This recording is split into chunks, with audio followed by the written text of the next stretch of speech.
Chapter 1008. Crackle, crackle. With the deafening sound of the firecrackers, everyone on the mountain and at the foot of the mountain looked at the foot of the mountain at the same time. Even in Chang'an City, Yu Qigong and the others in the Chang and military camp could hear the sound of the firecrackers. Quick, the dean is back. Do you remember how he taught you to stand in line? Yu Shinan waved his hand when he heard the firecrackers at the foot of the mountain. Yes. More than 2,000 students who had just finished their morning exercises shouted in unison. If someone did not know, they would think that this was not the academy, but the military camp at the foot of the mountain. No, they were standing even more upright than the ones in the military camp. Qian Wanli was very excited. At this time, Chen Tinyu and the others were not on the mountain, so this difficult task fell on him. For example, he was responsible for the daily running exercises and so on. Now that he heard that the dean was coming back, and that he was coming back with the people from the Ministry of Works and Rights, what was this? This was the time to bring honor to the academy, and the 2,000 students that he was leading were the foundation of the academy. If something were to happen here, then even if he, Qian Wanli, was chopped into pieces, he would not be able to make up for the loss. They're here. Mr. Bosher, they're all here. Hearing this, Yu Shinan and the others subconsciously tidied up their wrinkled clothes, and even took out a peachwood comb and a bronze mirror to tidy up their appearance. After tidying up, Yu Shinan and the others pondered for a while.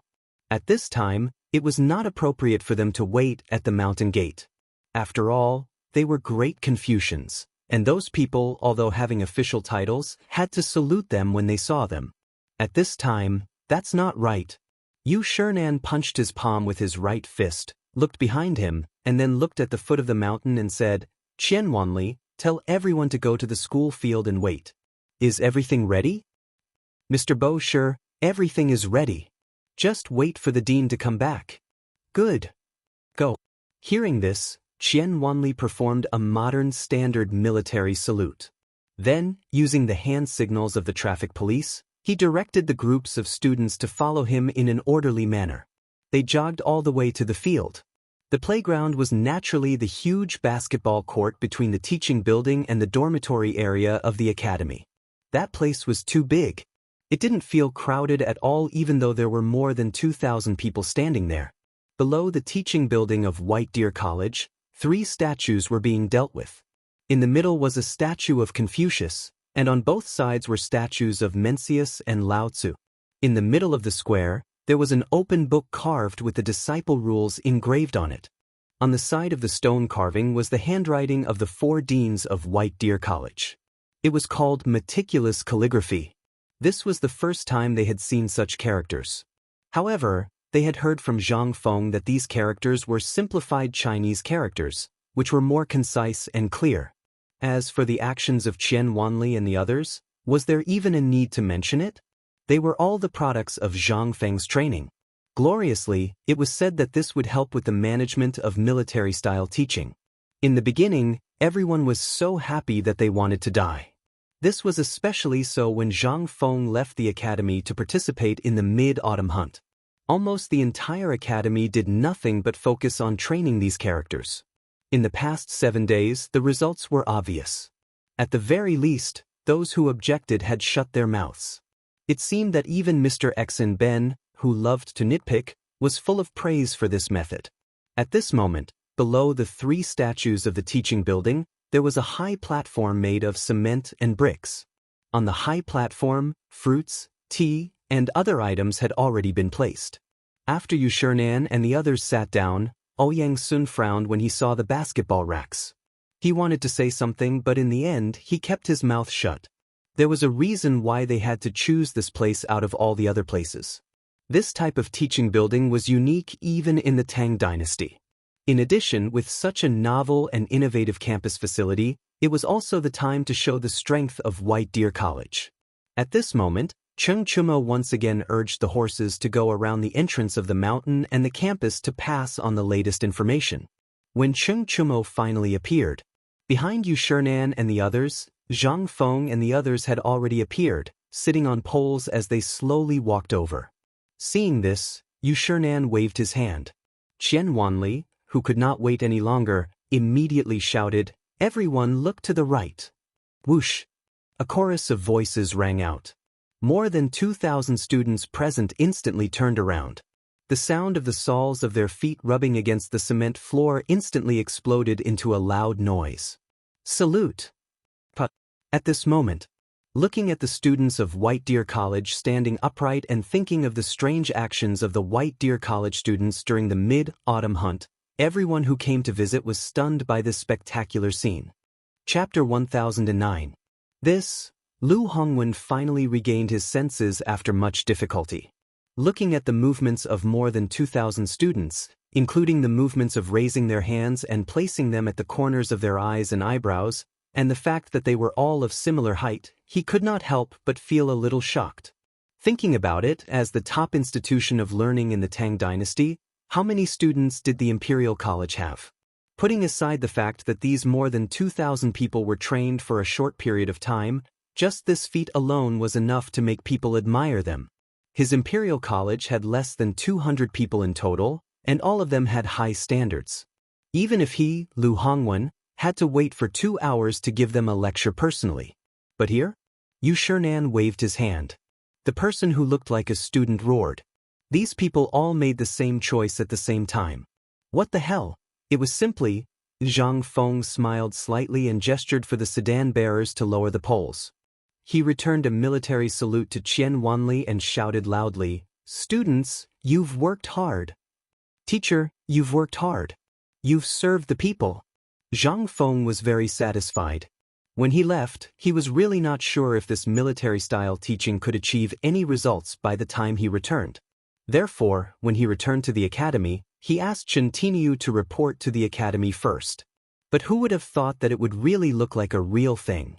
Qian Wanli was so excited that the corners of his mouth were trembling. He was so emotional that tears were flashing in his eyes.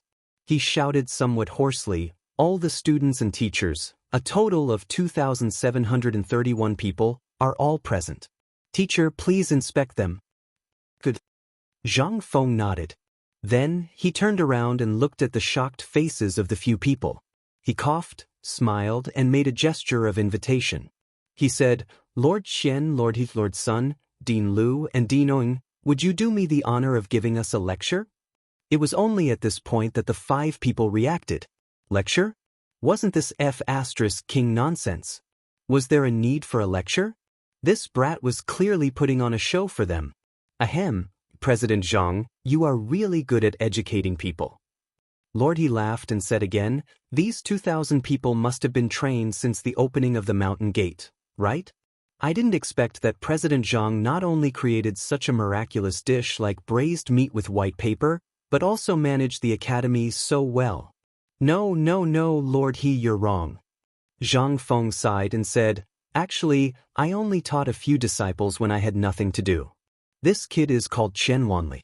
He used to be very mischievous, and I have a bad temper. After 3 days of teaching, I didn't expect him to teach the whole school during the few days I went to participate in the mid-autumn hunt." Puff! Hearing this, Lord He almost spat out a mouthful of blood. In the next few days? More than 2,000 people? Damn you, do you think you're a god? It was less than 10 days. Even if you didn't eat or sleep, you couldn't have reached such a level, right? Lord He smiled reluctantly. His hand behind his back turned to the people behind him for help for a moment, but no one came forward to answer him. He had to pretend to be stupid and laughed. "President Zhang is really good at running the academy. We really need to learn from you." Seeing that things were almost done, Zhang Feng made a gesture of invitation and said, "Very good, we can start the morning exercises." Hearing this, Qian Wanli turned around again and shouted, "The 8th set of radio gymnastics officially begins. Stretching, 1, 2, 3, 4, 2, 2, 3, 4. At this time, Ouyang Kai and the others' eyes were fixed. Looking at the spectacular thing that they had never seen before, they hurriedly asked, "President Zhang, this is the 8th set of radio gymnastics. You know my philosophy of running the school. This thing is actually a kind of magic that evolved from the 5 animal frolics to strengthen the body."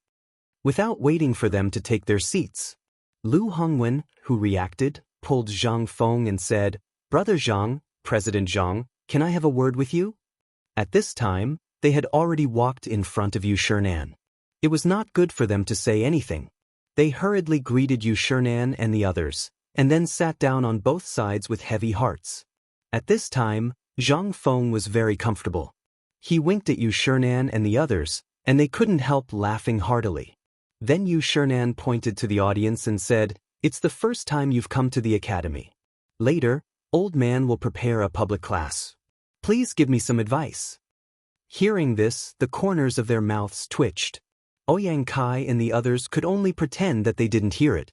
The more they watched the morning exercises, the more excited they became. It was as if what they were watching was not morning exercises, but the magnificent feat of the Imperial College in front of the Emperor. It was as if they would be promoted in the next moment, after the 3 sets of radio gymnastics. Qian Wanli saluted again and said, "Reporting to the dean, the 8th set of radio gymnastics has finished. Please give me instructions. Start the running exercise." Zhang Feng waved his hand lightly. Everyone, look forward, at ease, attention. Chapter 10:10. The anxiety of these people. Zhang Feng, Yu Shinan, and the others all saw it. How could they not know that these people would be shocked? Even at this moment, when they saw it again, they were still shocked beyond words. After all, this thing was made by them. At the same time, Yu Shinan was well aware of what would happen if word of this got out. He did not need to think to know the content of the conversation between the people from the Imperial College and Zhang Feng. These people were definitely asking Zhang Feng for the method, but Zhang Feng did not agree. It seemed like this kid was up to no good. But it made sense. These guys had previously caused so much trouble for White Deer College. If not for Zhang Feng's resourcefulness, the college might not even be able to continue operating. After a while, Qian Wanli, Cheng Chumo, and the others who had just returned to the college and changed into their uniforms slowly led the group of students out of the campus.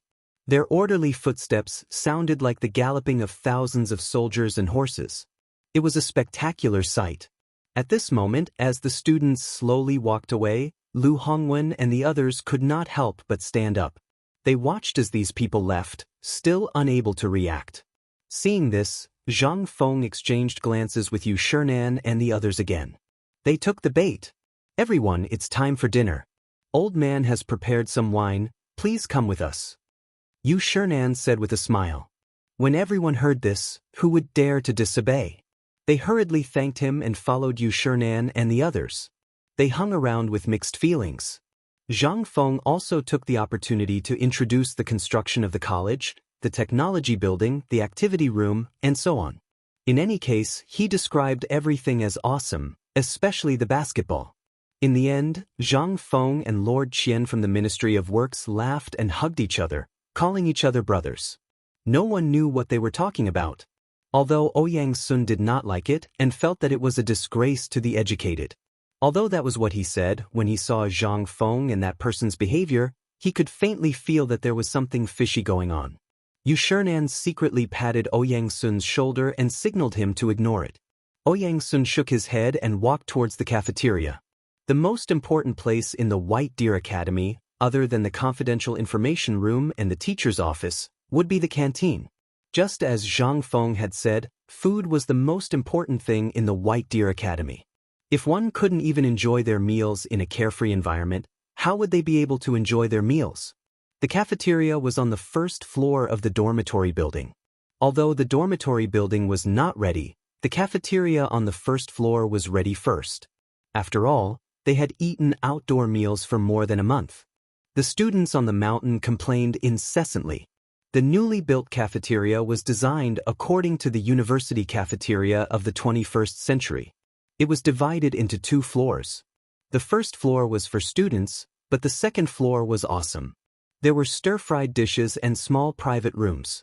You could receive guests here on a daily basis.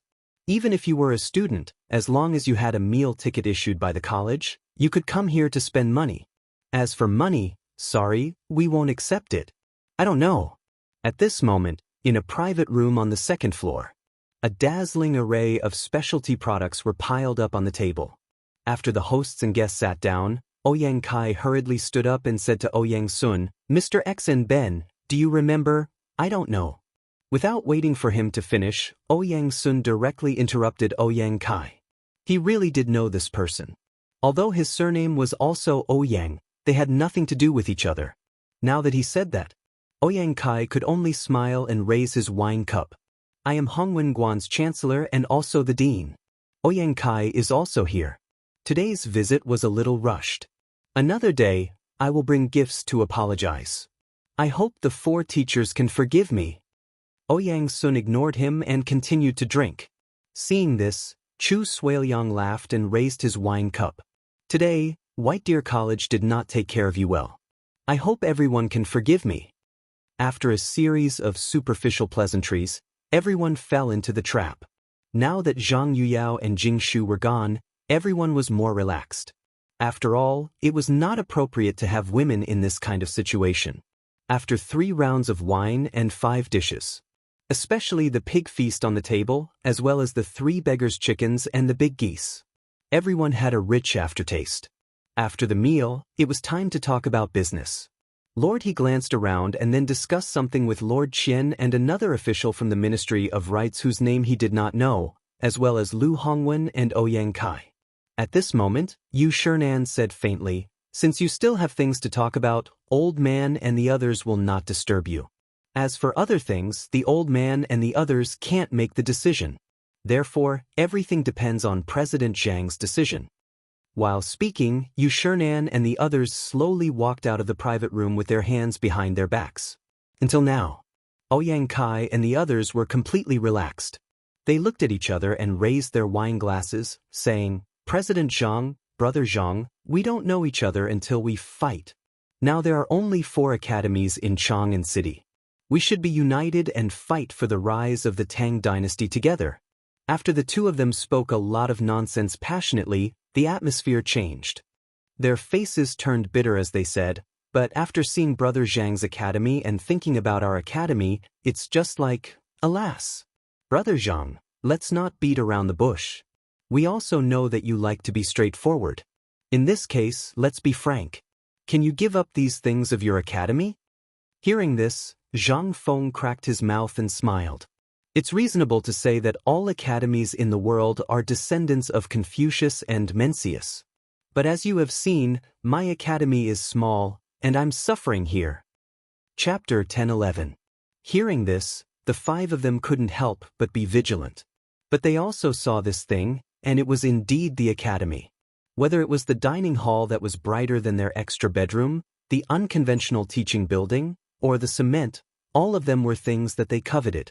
But now, although they knew that Zhang Feng didn't have any good intentions, and they had targeted Zhang Feng before, it would be strange if Zhang Feng didn't take revenge on them. However, since they had already spoken, they were prepared to be cheated. As long as they got these skills, no matter how much they were cheated, they believed that their master would bear it and give them a big credit. This was the reason why they were prepared to speak this time. Their families had huge industrial chains, and if they could get the materials used by Zhang Feng to build the academy, this unique building method, and this method of training students, even if Zhang Feng wanted their official positions, they would immediately give them up if they could get their hands on it. After thinking all this through, Lord He and Zhong Tian of the Ministry of Personnel looked at Zhang Feng, who had been poor all this time, and said, "Prince Zhang, I think you don't know that we are the children of the 8 big families in Guanlong. I think you also know this. I admit that we did have some estrangement and misunderstanding before, but in this world, there are no eternal conflicts, only eternal interests." Zhang Feng knew that these people would say this. On the way to the dining hall just now, the official surnamed Qian was fooled. At this time, he was still thinking about the basketball that could prolong people's life and the formula of the bone-strengthening powder. Seeing that Lord He was talking, how could Lord Qian sit still? He hurriedly got up and said, "Brother Zhang Feng, I am not talented. This time, I am prepared to offer 50,000 taels of gold to buy the formula of the bone-strengthening powder. What do you think? As for the rest of the things, as long as I can afford it, as long as you say it, even if it is my life, I will give it to you. I have a lot of properties in Chang'an City, about 73 in total. Although most of them are my family's properties, the deeds of these properties are in the hands of someone before me. Also, there are thousands of acres of fertile land outside Chang'an City. In Liang Province, they are all my properties. Lord Qian talked about his background in a roundabout way, but as for whether he was telling the truth or not, only God knew. However, when Zhang Feng carefully observed their faces, he found that even though Qian Jinbao's words were enough to shock Zhang Feng, these people still didn't bat an eyelid, as if they were used to it. At this time, Zhang Feng really realized the horror of these big families. If he didn't count, he wouldn't have known, but now that he did, the great Tang was basically a mere figurehead. At this time, if he really went to war with them, Zhang Feng couldn't help but feel a little worried. After all, at this time, Old Ox and the others had already gone to chase the mysterious man. If they really went to war, then the matter would be completely serious. Especially the one in the palace. Sending Li Xiaogong out to hold the fort at this time was enough to explain a lot of problems. In case that one made up his mind and decided to completely go against these big families, then the consequences were obvious. No matter how many new tricks he came up with, he would only follow in the footsteps of Yang Guang of the Sui dynasty. Zhang Feng sighed and said with a wry smile, "Old Qian, you really scared me. I have seen rich people, but I never thought that you were hiding so deeply." Zhang Feng waved his hand and said, "Well, I know everything about you. We did have some misunderstandings before." As old he said, "There is no lasting hatred in the world, only eternal interests. I, Zhang Feng, open the academy for fame and profit. What else can I do besides that? But now you have said so much in one breath. I can't take it. How about this? Let me think about it. You don't have to leave today. You can stay on my mountain and let your students have in-depth experiences and exchanges with my academy's students on the mountain. What do you think?" Lu Hongwen and Ouyang Kai heard this and their eyelids couldn't help but twitch fiercely. If Zhang Feng hadn't mentioned it at this time, they really would have forgotten about it. To be honest, the environment on the mountain made even the few of them have the urge to not walk, let alone the students. Seeing that Zhang Feng wanted to calm down. At the same time, they urgently needed to send all their students back to the academy. Moreover, they knew that this kid must have never seen so much money. Everyone pondered for a while, then nodded heavily and said, "Since that's the case, let's talk again tomorrow at this time. How about it?" "Sure." Zhang Feng heard this and nodded quickly. "Then we won't disturb you anymore. Let's walk around the mountain and experience the scenery of White Deer College, okay?" Zhang Feng agreed wholeheartedly. He hurriedly leaned against the window and grabbed 2 passing students to walk around the mountain. Then, he rushed out of the canteen to find Zhang Sun and said hurriedly, "Go down the mountain immediately and hand over Lao Li to me. Tell him that something big has happened. Now, all the matters against those aristocratic families are to be suspended." Chapter 10-12. After Zhang Feng sent these people away with great difficulty, he thought it over and decided that it would be best to send Zhang Yuyao and Jing Shu back to the residence. After all, Biyuan was located in one of the 16 royal cities. It was also the safest place at the moment. From the looks of it, this matter wasn't as simple as Zhang Feng had thought. If he completely fell out with the 5 surnames and 7 Wang, the Guanlong 8 great families, and the Shandong clan, the consequences would be unthinkable. Moreover, this matter had already involved 2 families. The Shandong landowning household had yet to appear, so no one knew if the Shandong landowning household was involved. Therefore, Zhang Feng felt a bit guilty. It wasn't that Zhang Feng was afraid, but that once this matter began, there would be no turning back. At that time, there would only be 2 paths to choose between life and death. There wouldn't be a third possibility. Zhang Feng smoked one cigarette after another. The small wooden hut was quickly enveloped in a thick, gloomy atmosphere. After an unknown amount of time, Zhang Sun rushed in with Li Shimin and Lu Ruochen. They hurriedly rode their white horses and killed their way to the main entrance of White Deer College. Li Shimin's expression was very ugly. He urged his horse to look around the mountain entrance and coldly asked the guard at the entrance, "Where is Zhang Feng?" The guard had never seen the emperor reveal such an imperious aura outside the palace. After all, this was the first time he had seen it on this desolate mountain. His heart trembled as he hastily pointed in the direction of Zhang Feng's small wooden hut.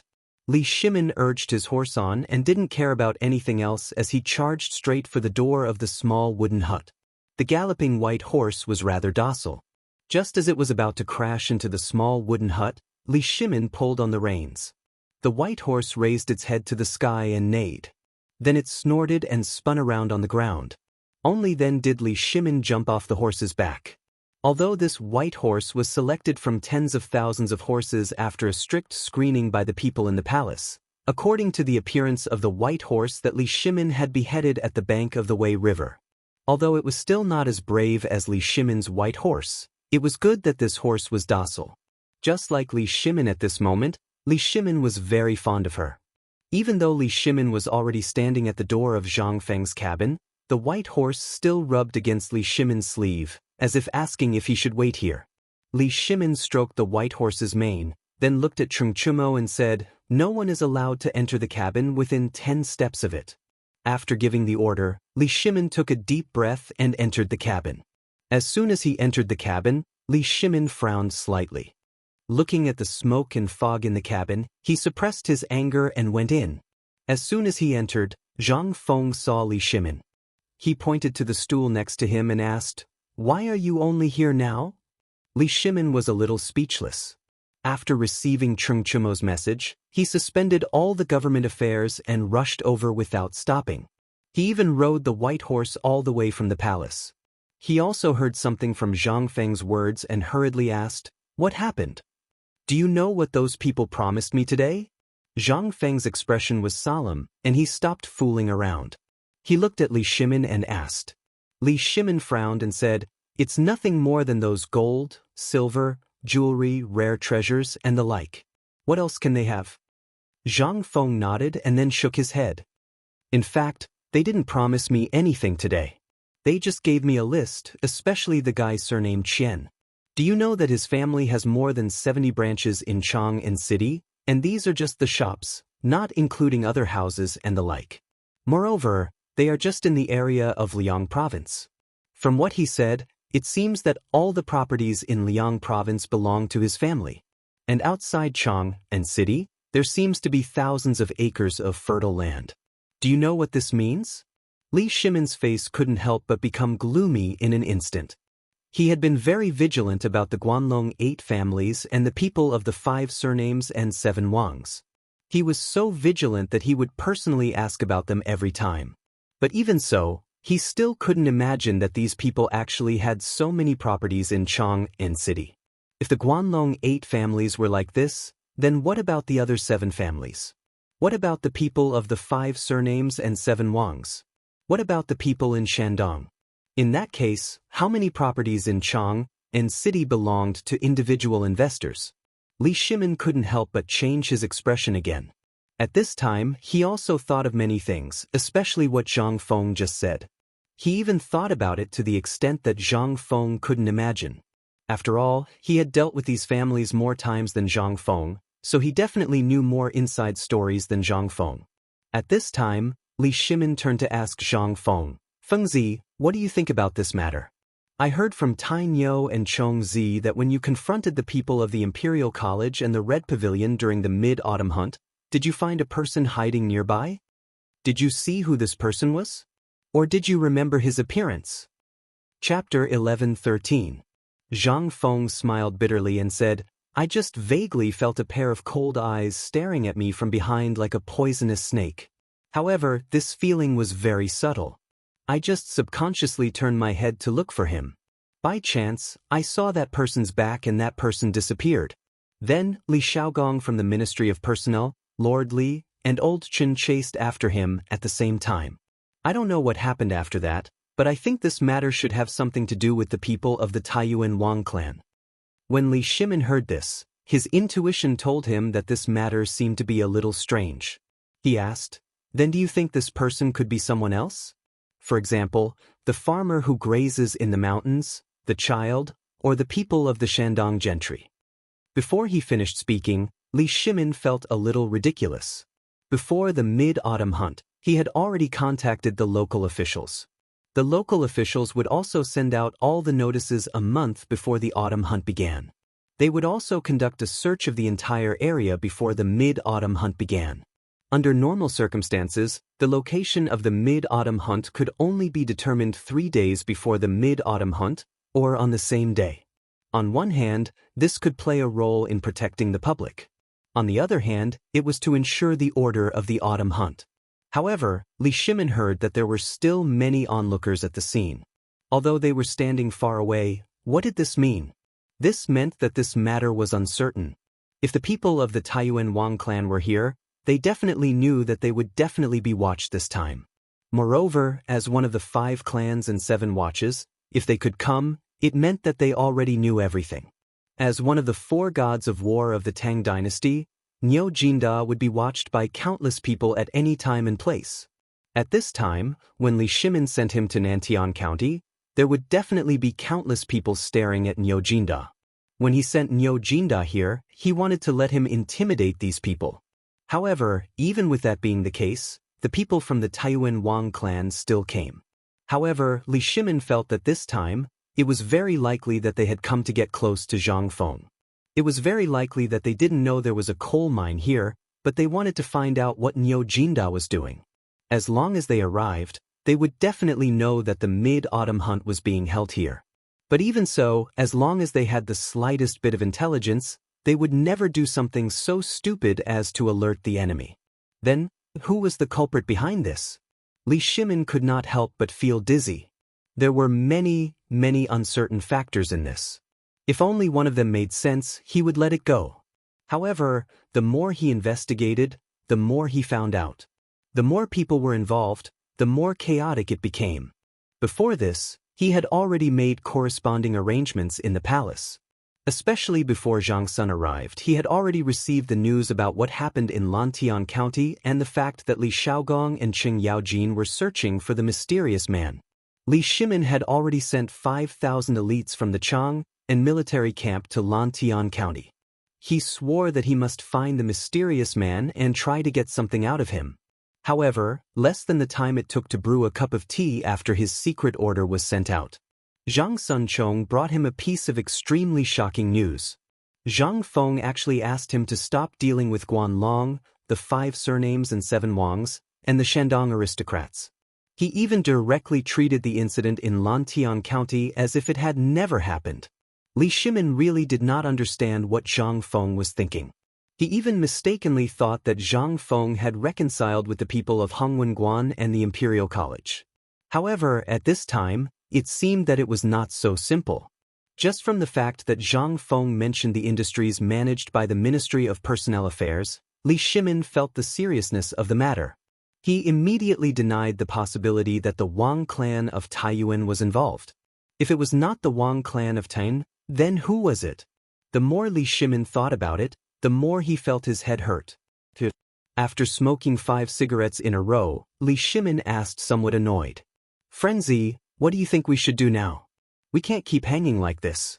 This matter has to be solved sooner or later." Zhang Feng nodded. "This matter does have to be solved, but not now, and not in the future. In short, Lao Li, you only need to remember one thing. If you move, you must make a thunderous strike. Otherwise, you have to lie down steadily. Otherwise, for us, it will be a disaster." Li Shimin naturally understood the meaning of Zhang Feng's words. However, could he sit still at this time? The matter against the Guanlong Corporation had actually started long ago. However, because of the 8 waters of Chang, and these people actually all went into hiding. This gave Li Shimin no excuse to make a move.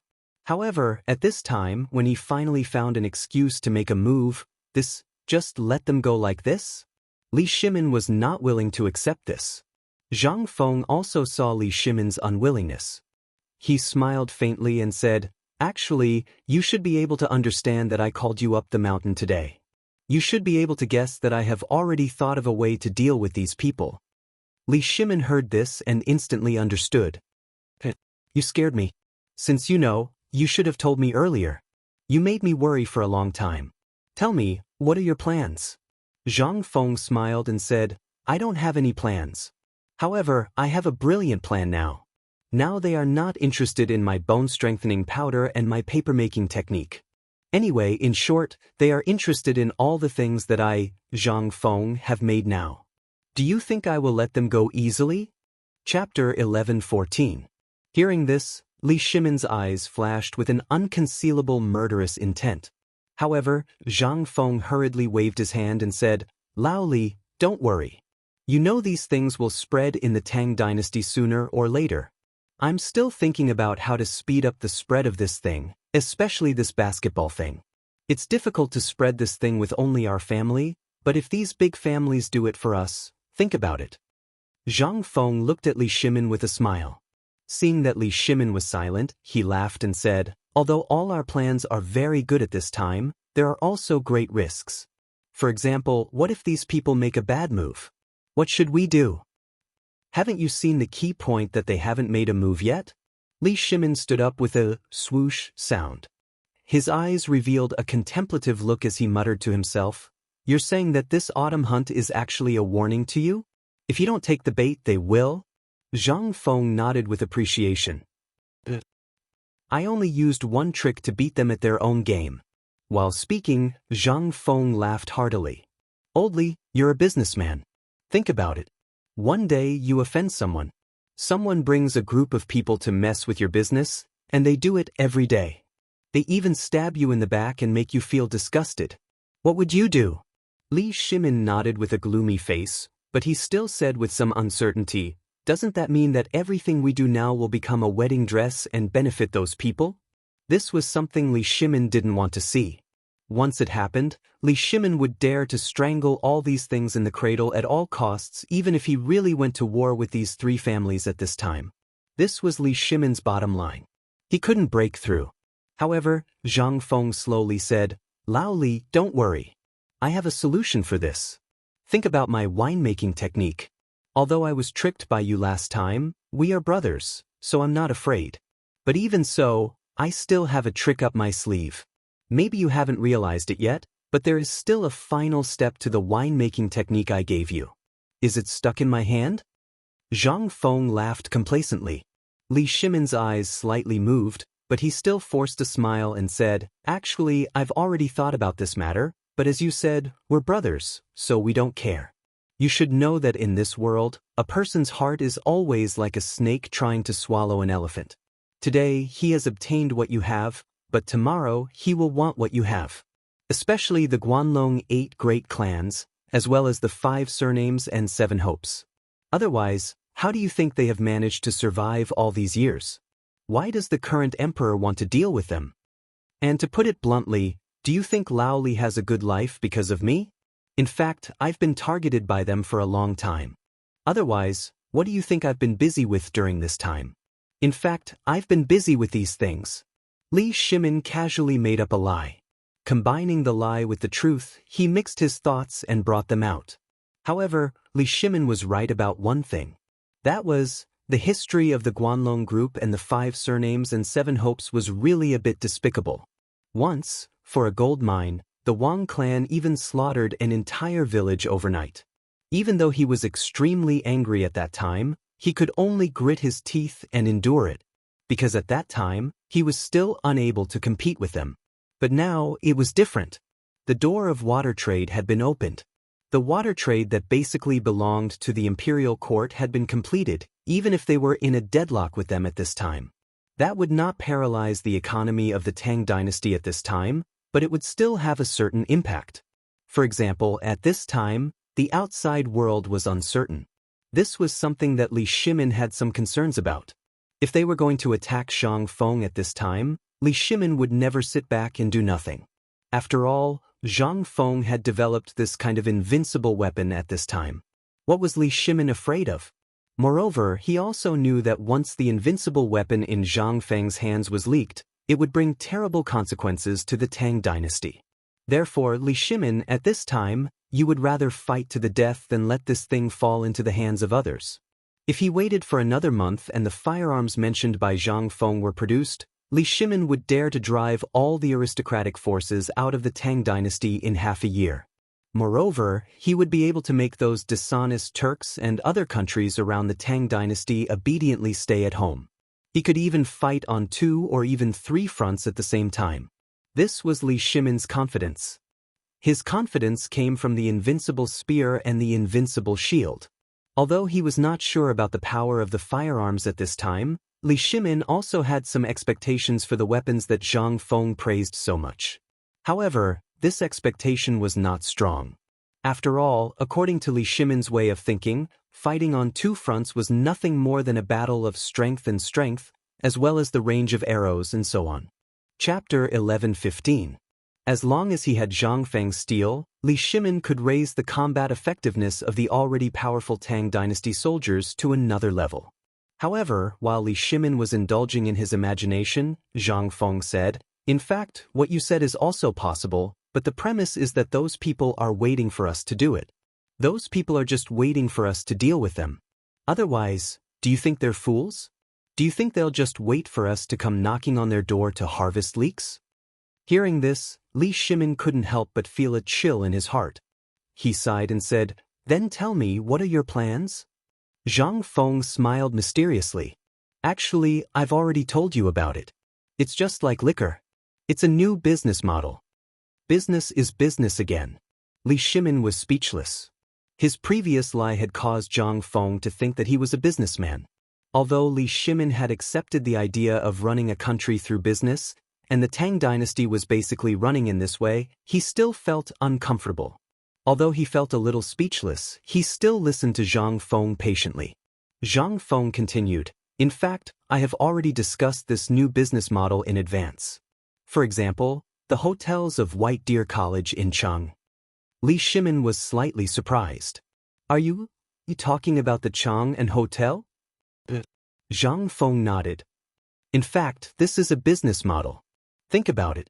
As long as we control the supply, they are only responsible for running errands, operating, and retailing for us. Although we may lose a lot in a short time, have you thought about how many people they have? Not only can we sell this thing, but we can also give them the recipe of this braised meat." "But do you know how many ingredients are in the recipe of this braised meat? Only we can make these ingredients. If they want to make it, I can guarantee that there is no second person in the world except for me, Zhang Feng. Even if old Sun makes it himself, he can't make the same level of braised meat as I make it." Li Shimin could not help but frown. "You brat, could it be that you want to use this method to firmly grasp these people in your hands, just like how you dealt with the Turks and Tibetans back then?" Hearing this, Zhang Feng laughed and said, Old Li, you finally comprehended the Tao. Not bad, not bad. This is my method. What do you think? As long as we always have a piece of meat in our hands, no matter if they are wolves, tigers, leopards, or wild dogs, they will follow us closely. Moreover, once we take back this piece of meat, these people will be like dogs, wagging their tails and begging for mercy. Do you believe me? Seeing that Li Shimin was a little confused, Zhang Feng could only say, "I'll use the braised meat business method as an example. In fact, this is very simple. As long as we have the recipe of the braised meat, we will sell them the management rights. For example, the management rights of a store, which is the franchise fee of the branch, we will sell a store to them for 500,000 strings of cash or 1 million strings of cash. Moreover, we will only sell them the right to operate the store. They will all fight to get it. Do you know why? Because you have seen the prospects of this braised meat. What they value is the profit margin, so they will not hesitate to pay a mere 500,000 strings of cash or 1 million strings of cash. But do you think that is the end?" Zhang Feng smiled coldly. "This is just the beginning. After receiving the joining fee, they will have to pay us an additional fee every time they purchase braised food. Let's say that a bag of braised food can be used to braise 2 caddies of meat, but we only told them that it can only be used to braise 1 caddy. Do you think they will notice anything? If they don't do it according to our method, we only need to add that they will be responsible for the consequences. Do you think they will dare to not listen to us?" Li Shimin heard this and pursed his lips. At this time, he was actually speechless. He was deeply stunned by Zhang Feng. Who taught this kid this business method? Li Shimin was speechless and gave a thumbs up. "You are too sinister, kid. But I like this. Continue talking. What do you want to do next?" "Do what?" Zhang Feng patted Li Shimin's shoulder with certainty. It's very simple. Just sit there and collect money. Think about it. We have arranged everything. Why do we have to spend so much effort to do things? For example, we have hired assistants. Why do we have to do it ourselves? They bought one of our branches and tasted the benefits. They will definitely want to operate a second, third, and fourth branch. If that is the case, what do you think will happen to us? Hiss. Li Shimin sucked in a breath of cold air. Chapter 1116. Take the Chang and Hotel for example. Although it was said that there were only 70 branches in Chang and City, the business of the other restaurants and taverns in Chang and City was monopolized in an instant after they opened. Just think about it. There were only 70 branches. Besides Chang and City, how many prefectures and prefectures were there in the Tang dynasty? How many counties were there? How many places were there where restaurants could be opened? If all these places were filled with such hotels, what would it be like? However, the more he thought about it, the more scared Li Shimin was. He hurriedly asked, if that's the case, won't they earn all the money? Even if they only take half of the money, it's still an extremely terrifying number. Zhang Feng pointed at Li Shimin's head and said, you're muddle-headed, but sometimes you're really muddle-headed. Do you think that I, Zhang Feng, only have one business? When Li Shimin heard this, he said, don't tell me you want to hand over all your assets to them to manage. If that's the case, wouldn't you be raising a tiger and inviting calamity? No, you can't do that. You're definitely raising a tiger and inviting calamity. How could Li Shimin allow such a thing to happen? At this time, he couldn't wait to kill all these people himself. How could he let these people do these things? What was this? This was raising a tiger and inviting calamity. However, Zhang Feng didn't think so. He was just like Qianlong and Heshen. Why did Qianlong put Heshen in such an important position? He knew that Qianlong was insatiably greedy because of Heshen's greed.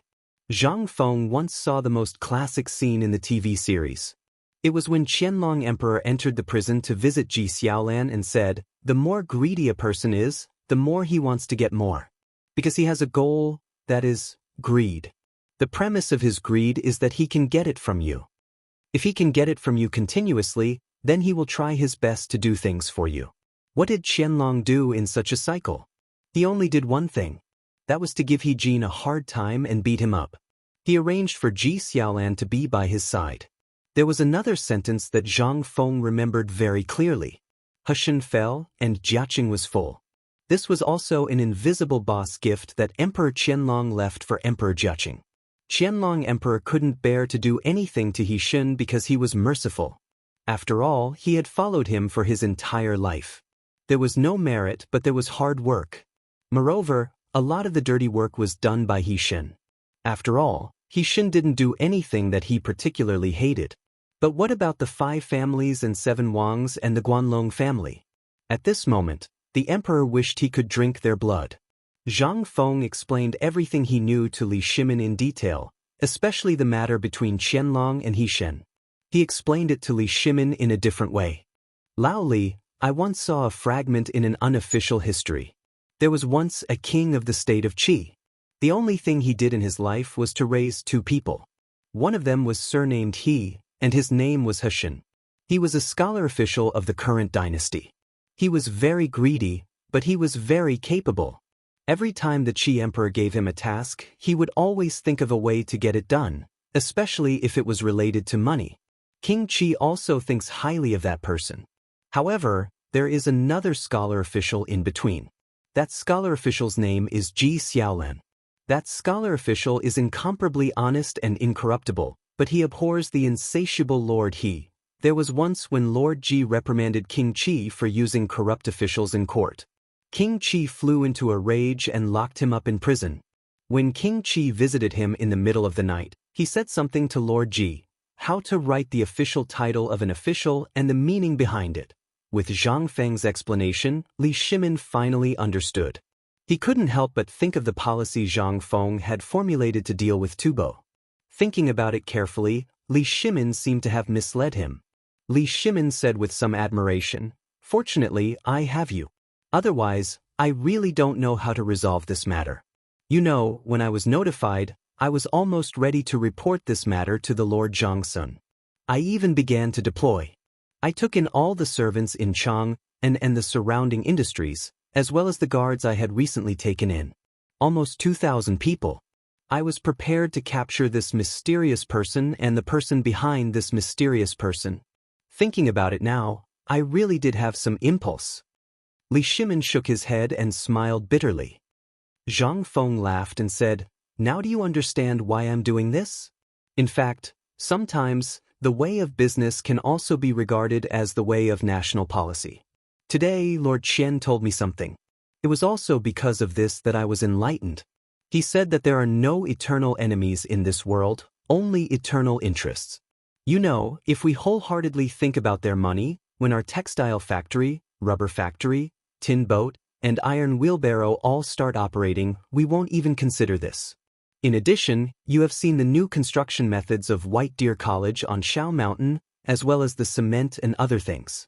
Although these things seem to be making a lot of money now, the more their industries expand, the more they will spread out. At that time, they will be more and more involved with us. When that time comes, once you decide to attack them, it will be impossible for them to gather all their forces together." Chapter 11:17. Zhang Feng turned around and took out a cigarette from the bamboo tube on the table. "You see, what I'm holding now is actually the current state of the Guanlong Group and the 5 surnames, 7 hopes, and the Guanlong Group. At this time, they seem to have twisted into a force. Even if we know that they are very soft, you can squeeze your fist and see if you can crush them." While speaking, Zhang Zhong opened the palm of the incense in his hand and sprinkled the incense all over the table. Then Zhang Feng pointed to the cigarettes on the table and the ground. "But this is the situation after they took over our business. We are always waiting for them to exhaust themselves. We are always in the planning, but they are tired of making money and dealing with their business. They are not in the mood to do something. In this case, think about it. Once we gather a force at this time and break them one by one, do you think they have the time and ability to organize a force that can compete with us in a short time? Aristocratic families are very cruel. The only purpose of their existence is to expand the family business. In this way, their bloodline will occupy more resources in the family. In other words, sometimes, they are not united in their own interests. Every single one of his properties needs guards, and every single one of his properties needs a manager. Unknowingly, the backbone of his family has been scattered. If we were to attack the root of the problem at this time, think about it. Was there a need to think about it? Zhang Feng had already explained it in detail. If he still didn't understand this, Li Shimin would really have lived in vain. Li Shimin wanted to look up to the sky and roar at this time, as if he had already seen the miserable state of the Guanlong Group and the 5 surnames and 7 hopes. "Fuzi, oh Fuzi, I really don't know how your brain works. You actually came up with such a sinister plan. Since that's the case, I won't care about this matter anymore. You can do whatever you want to do.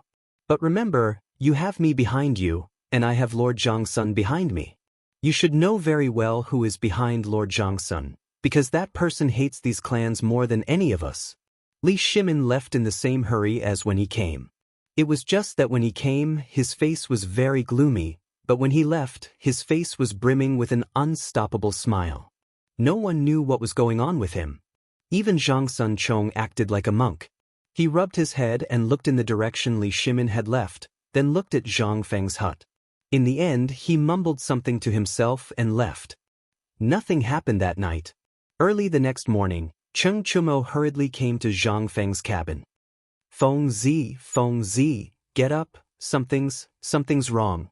Under Cheng Chumo's crazy shaking, Zhang Feng was dragged out of bed with sleepy eyes. Zhang Feng glared at Cheng Chumo and said angrily, "If you have something to say, say it. If you have something to fart, then scram." Cheng Chumo excitedly pointed at the door and said, "A lot of people came here early in the morning, and they even brought boxes of things to move up the mountain. 2 hours ago, there were already people moving things up the mountain. Those people were like a long line from your door to the mountain gate. They were all piled up to carry such a big box." Cheng Chumo finished what he wanted to say in one breath. Furthermore, he made an exaggerated gesture of hugging, indicating how big the box was. Zhang Feng rolled his eyes. If he knew how big the box was, couldn't he just go out and take a look? Did he have to be like this? Cheng Chumo didn't see Zhang Feng rolling his eyes and continued, "Go take a look outside. There are still people moving things up. I heard that those were brought up by the Ministry of Works, Ministry of Personnel, Imperial College, and Red Pavilion's deans who came with us yesterday. They said they wanted to give it to you." As he spoke, Cheng Chumo shook Zhang Feng with all his might and said, "Feng Zi, you've really struck it rich this time. Don't forget about me, your brother. Do you know that I'm so poor now that I haven't even gone to Swallow Descent Restaurant in a long time?" Upon hearing Swallow Descent Restaurant, Zhang Feng couldn't help but want to beat someone up. Previously, this fellow had gotten someone pregnant, and he still didn't know what happened in the end. Now that he was itching for a beating, he was thinking about that again? Zhang Feng pushed away the big face in front of him and glared at him. "What nonsense are you talking about? Do you believe that I won't beat you up?" Cheng Chumo didn't care about those things, but he felt that Zhang Feng's choice of words was a little inappropriate. "You can kick with your feet, but you can beat with your hands. What's the meaning of that? Wasn't this description a little too feminine?" Zhang Feng didn't feel sleepy at all. He didn't know what these fellows were up to, so he hurriedly put on his clothes and went out to take a look. The moment Zhang Feng went out, he saw boxes of things piled up at the mountain entrance. It was as tall as a small mountain. At this moment, there were even a dozen people from Tong Hui Fong taking notes. As they were taking notes, they were also talking to the people who were dressed like butlers who were delivering the boxes. At this moment, the old village chief was like a smiling Buddha. He watched as the boxes were placed in front of Zhang Feng's door. Only then did he look at those people as if they were thieves. When those people left the boxes, he smiled and went to welcome the next person. Chapter 11:18. At this time, at the mountain gate, He Zhongjing and the others from yesterday were accompanying the old village chief, making him laugh heartily. The old village chief also saw Zhang Feng come out. He hurriedly leaned on his walking stick and hobbled over like a 3-year-old child. Before he got close, he said with a smile, "Yo, you're awake?" This call was very affectionate. Zhang Feng was speechless. He pointed at the door and said, "Old village chief, what's going on? What are all these things?" The smile on the old village chief's face was as bright as the blooming chrysanthemums in the mountain. He hurriedly whispered into Zhang Hong's ear, "Kid, I don't know what you're doing. These people are crazily moving money up the mountain. I saw that this box is full of money. And it's not copper coins, it's gold coins." These people really didn't want to give up. They really wanted to get their hands on the things in his hands. Without even waiting for his consent, he had decided to go all out and burn all the boats. At this time, Lord Qian, Lord He, Lu Hongwen, and Ouyang Kai saw Zhang Feng come out. It was as if they had just seen Zhang Feng. They said in surprise, "Isn't this Prince Zhang? Why don't you rest for a while? After all, you've been tired for the past few days. Prince Zhang, these are just small gifts from us. I hope you don't mind." How could Zhang Feng sleep at this time? He cupped his fists at them and walked quickly towards them. He also instructed the workers in Tonghui Lane to be gentle when moving things. There were treasures in here. If they bumped into anything, he wouldn't be able to afford to pay for it. When he reached the 5 people, Zhang Feng pretended to be angry and said, "I say, brothers, what is the meaning of this? Moving so many things here so early in the morning, where do you expect me to put my face? Those who don't know might think that I, Zhang Feng, am a petty person who forgets righteousness in the face of profit. Quickly take them back. We can't do this." The eyes of the 5 of them flashed when they saw this, and they hurriedly persuaded earnestly. "Ayaya, brother Zhang Feng, what are you talking about? We should have come here a long time ago. You should be aware that there are many miscellaneous matters in the academy, and we can't leave for a short period of time. Since White Deer Academy is about to open its doors, we don't have anything else, so we could only bring these ordinary things. I hope brother Zhang Feng won't blame us." Zhang Feng saw that they were sincere. Even Ouyang Kai was about to cry and was about to kneel down in front of Zhang Feng. He hurriedly grabbed Ouyang Kai's arm and sighed emotionally, "That's my brother. If it weren't for the fact that there are so many things to take care of, I would have dragged you 5 brothers here today and become sworn brothers. Let's go, let's drink. If there's anything, let's talk inside, okay? Hearing Zhang Feng's words, the 5 people instantly calmed down. They hurriedly said, "Oh, let's go, let's talk inside. There's no rush." As they spoke, the 5 people crowded around Zhang Feng and hurriedly entered Zhang Feng's little wooden hut. This was the first time they had entered Zhang Feng's hut. Once they entered, everything they saw was strange. In addition, Zhang Feng was deliberately showing off.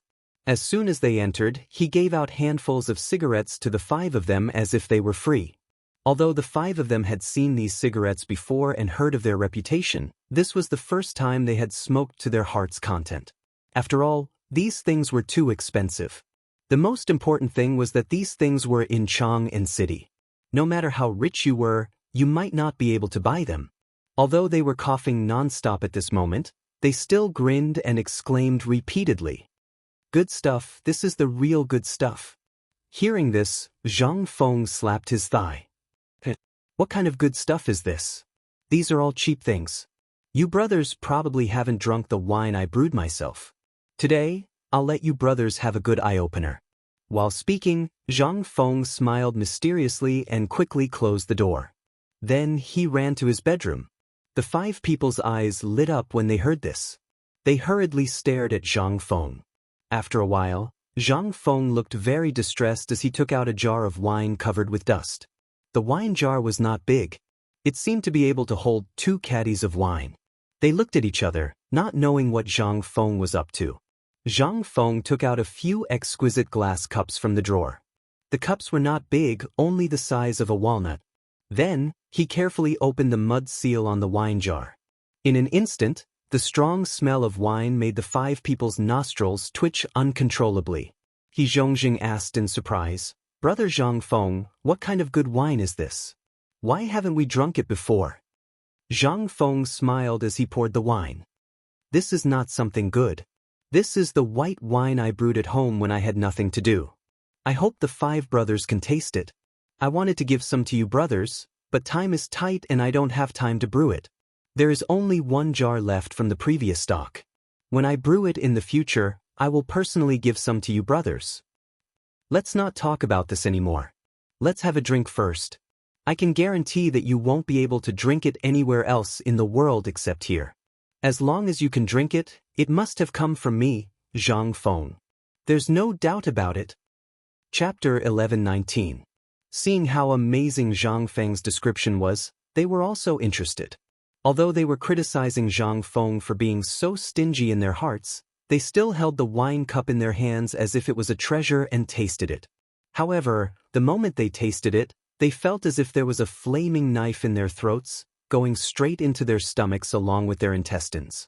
However, after this spicy feeling, they felt extremely comfortable. Their eyes couldn't help but light up. They didn't care about Zhang Feng anymore and began to drink by themselves. At this time, the Tang's alcohol tolerance was amazing. Everyone was addicted to alcohol, mainly because the alcohol in this era was basically fruit wine or grape wine from the western regions.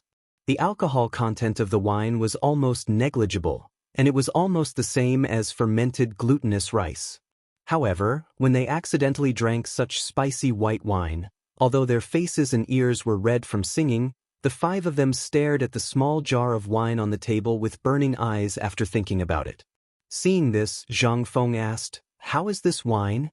Brothers, I didn't say anything wrong, right? Is this good wine?" "Good wine. It's really good wine. It's a rare good wine in the world. Brother Zhang Feng, did you really brew this wine?" When Zhang Feng heard Qian's words, he realized that these people were finally on the right track. He nodded and said, "Yes." However, Zhang Feng immediately asked, "From what you mean, are you suspecting that there's something wrong with this wine? Or rather, where have you drunk this wine before? If that's the case, I'll have to trouble you to tell me. If there is, I, Zhang Feng, am willing to give all my skills to you for free. Then, I'll live in seclusion in the mountains and never come out. How about it?" The few of them didn't know that Zhang Feng would be so easily offended. They could only see Zhang Feng's angry expression at this time, and couldn't help but believe it a little more. They repeatedly apologized. Seeing this, Zhang Feng gestured for everyone to continue drinking and ignore him. Then, he inadvertently opened the drawer as if he was looking for something. At this moment, a pair of sunglasses fell to the ground. Zhang Feng saw this and his face changed. He hurriedly sighed and said, "Oh my God." He hurriedly picked it up and looked at it carefully. Then he patted his chest and said, "Fortunately, it didn't break." Zhang Feng looked at them from the corner of his eyes. Then he blew a breath on his sunglasses, wiped it with his sleeve, and put it into his pocket. He pretended to be nonchalant and said, "Where is the formula of the bone-strengthening powder that we talked about? I remember that I put it in this drawer. But can't you find it all of a sudden?" How could they still be thinking about the bone-strengthening powder at this time? He Zhongjing held a wineglass and came to Zhang Feng's side with a smile. He touched Zhang Feng's arm and asked in a low voice, "Brother, just now, the thing on the ground was..." Zhang Feng was not that kind of money grubber. He didn't even look at the boxes outside, but for this thing, his face changed greatly when it fell to the ground. This was obviously an incredible treasure. Before He Zhongjing finished speaking, Zhang Feng's face suddenly changed. "Nothing, nothing, nothing. It's really nothing. This is just a small thing." When He Zhongjing and the others saw this, they all rolled their eyes in disdain. If everyone still felt that this was nothing at this time, then weren't they no different from that idiot? He Zhongjing laughed dryly, then sighed and said, "I even thought that Brother Zhang Feng really regarded us as brothers, but now it seems that we don't have the qualifications to enter Dean Zhang Feng's discerning eyes. If that's the case, then we will leave. See you another day." As he spoke, He Zhongjing and the others looked unhappy and were about to leave. Zhang Feng was anxious when he saw this. He pulled him and hurriedly explained, "Old brother, why are you like this? If that's the case, then I will let you see it." Zhang Feng took out the sunglasses from his arms and carefully put it on He Zhongjing's eyes. Then he asked, "Brother He, what do you think?" At this time, Qian, Ouyang Kai, Lu Hongwen, and the others looked at He Zhongjing eagerly. They almost wanted to snatch it from him. He Zhongjing had never seen this kind of thing. He subconsciously closed his eyes, but after waiting for a moment, he felt that it was nothing and opened his eyes. But when he opened his eyes, he couldn't help but be startled. His surroundings instantly darkened. But when he looked at the door, he found that the color of the scenery outside the door had become softer. It was that kind of dazzling feeling, but that feeling was very comfortable. He Zhongjing said in surprise, "Brother Zhang Feng, what is this thing of yours? Why is it so magical?" As He Zhongjing spoke, he took off the sunglasses from his eyes. In the Nashi area, he repeatedly experimented with it several times. He couldn't help but have fun. Ouyang Kai and the others gritted their teeth, but they couldn't do anything. When Zhang Feng saw this, he gritted his teeth and sighed. "Well, since we are all brothers, I happen to have a few pairs here. I originally planned to give them to the best students in the academy this time." Chapter 11:20. When they heard this, their faces changed. Ouyang Kai held the box of sunglasses sadly and said, "How could you give such a good thing to those people? How would they know the value of this thing? How would they know how to cherish it?" Zhang Feng laughed and said, "Didn't I meet you today?" While speaking, Zhang Feng handed an exquisite wooden box to Ouyang Kai. Ouyang Kai wiped his hands on the clothes under his armpits as if he had received a treasure. Then he carefully took the box. Inside the box was a pair of sunglasses that were exactly the same as the one in He Zhongjing's hand. There were 2 black glass pieces in the frame. They looked a little strange, but when He Zhongjing and Lord He put them on just now, everyone felt that it was so magical. Most importantly, it was very beautiful. Ouyang Kai couldn't wait to put on the sunglasses. In an instant, there was a burst of exclamations. After they played for a while, Zhang Feng saw that it was almost time. He waved his hand and said, "Brothers, now that I am on the mountain, I can only give you these things. When I am free, I will give you more. How about it?" While speaking, Zhang Feng changed the topic and said, "I thought about what we discussed yesterday. As I saw a sentence in the unofficial history before, It is better to be alone than to be together. What old Qian said yesterday also benefited me a lot. They asked suspiciously, what sentence? It is that sentence. There are no eternal enemies, only eternal interests. Zhang Feng sighed and said, I was a little narrow-minded before. In fact, in terms of age and aptitude, I should respectfully call you elders. Logically speaking, I should have visited you as soon as I opened an academy in Chang'an City. However, I neglected this matter and was impolite. This is a small matter, but I am wrong. I apologize to you here. While speaking, Zhang Feng bowed respectfully to them. They looked at each other and let go of the last bit of grudge in their hearts. Like true brothers, they stepped forward and held Zhang Feng's hand. We're all brothers, why do you have to be like this? Why do you have to do this? Don't say such things that spoil the mood. If you continue, then you're not treating us as real brothers. Zhang Feng could only lower his head and nod desperately. If he continued to listen and make up stories, Zhang Feng was afraid that he would throw up his dinner from last night. However, for the sake of the plan, Zhang Feng suppressed his disgust and pulled Ouyang Kai with one hand and He Zhongjing with the other to sit down. The few of them were already well aware of Zhang Feng's situation. In Chang, and apart from the Ao Lai Tavern, there was only one other tavern. They didn't know why Li Shimin would secretly come to Zhang Feng every few days. At this time, when they saw that Zhang Feng was so forthright, it was no different from the information they had gathered before. Moreover, this person was not scheming and had many treasures. Not to mention Li Shimin, even they wanted to treasure Zhang Feng. At this time, Zhang Feng pulled on their hands and said, you should all know what happened to me in Chang'an before. Look at my academy. There are so many people supporting it. Although I have made some things, it's hard to support it alone. Although Lao Li and the others are helping, the progress is too slow. For example, the basketball now and the football and so on. If all of them were to be promoted, oh yes, and the bone strengthening powder, you should know about it, right? But look at what the bone strengthening powder looks like in the end. In the end, besides going into the pockets of the residents, what benefits did the people get? They got nothing. Zhang Feng said with righteous indignation, and the others listened and nodded. At this time, Zhang Feng continued, so I have been thinking about how to promote basketball during this time. This is a good thing for the country and the people. These 2 days, I met several brothers at the mid-autumn hunt, and this idea came to me. Where can this thing spread the fastest? The academy. In addition, the Ministry of Works, the Ministry of Officials, and the Ministry of Rights, 3 top departments of the Tang dynasty. If they can help, think about it, this is a rare opportunity to improve your reputation. If you help, I can guarantee that within a year, your official ranks will be promoted, and you will be the real ones. Hearing this, the eyes of the several people instantly turned red. In the current imperial court, it was harder than ascending to the sky to be promoted, and it was a big grade. It was simply a fool's dream. In addition, the emperor was deliberately targeting them at this time. At this time, they were simply unable to move an inch. In addition, each grade of official was divided into upper and lower grades. That was the difference between the 3 grades. Although it was only a difference of 1 word, the difference was huge that night. Only the higher one climbed, the greater the influence in the family, and the more benefits he could get. This was the cruelty of being a big family. They always only valued the family's interests and the contributions you could make to the family. They never cared about who you were.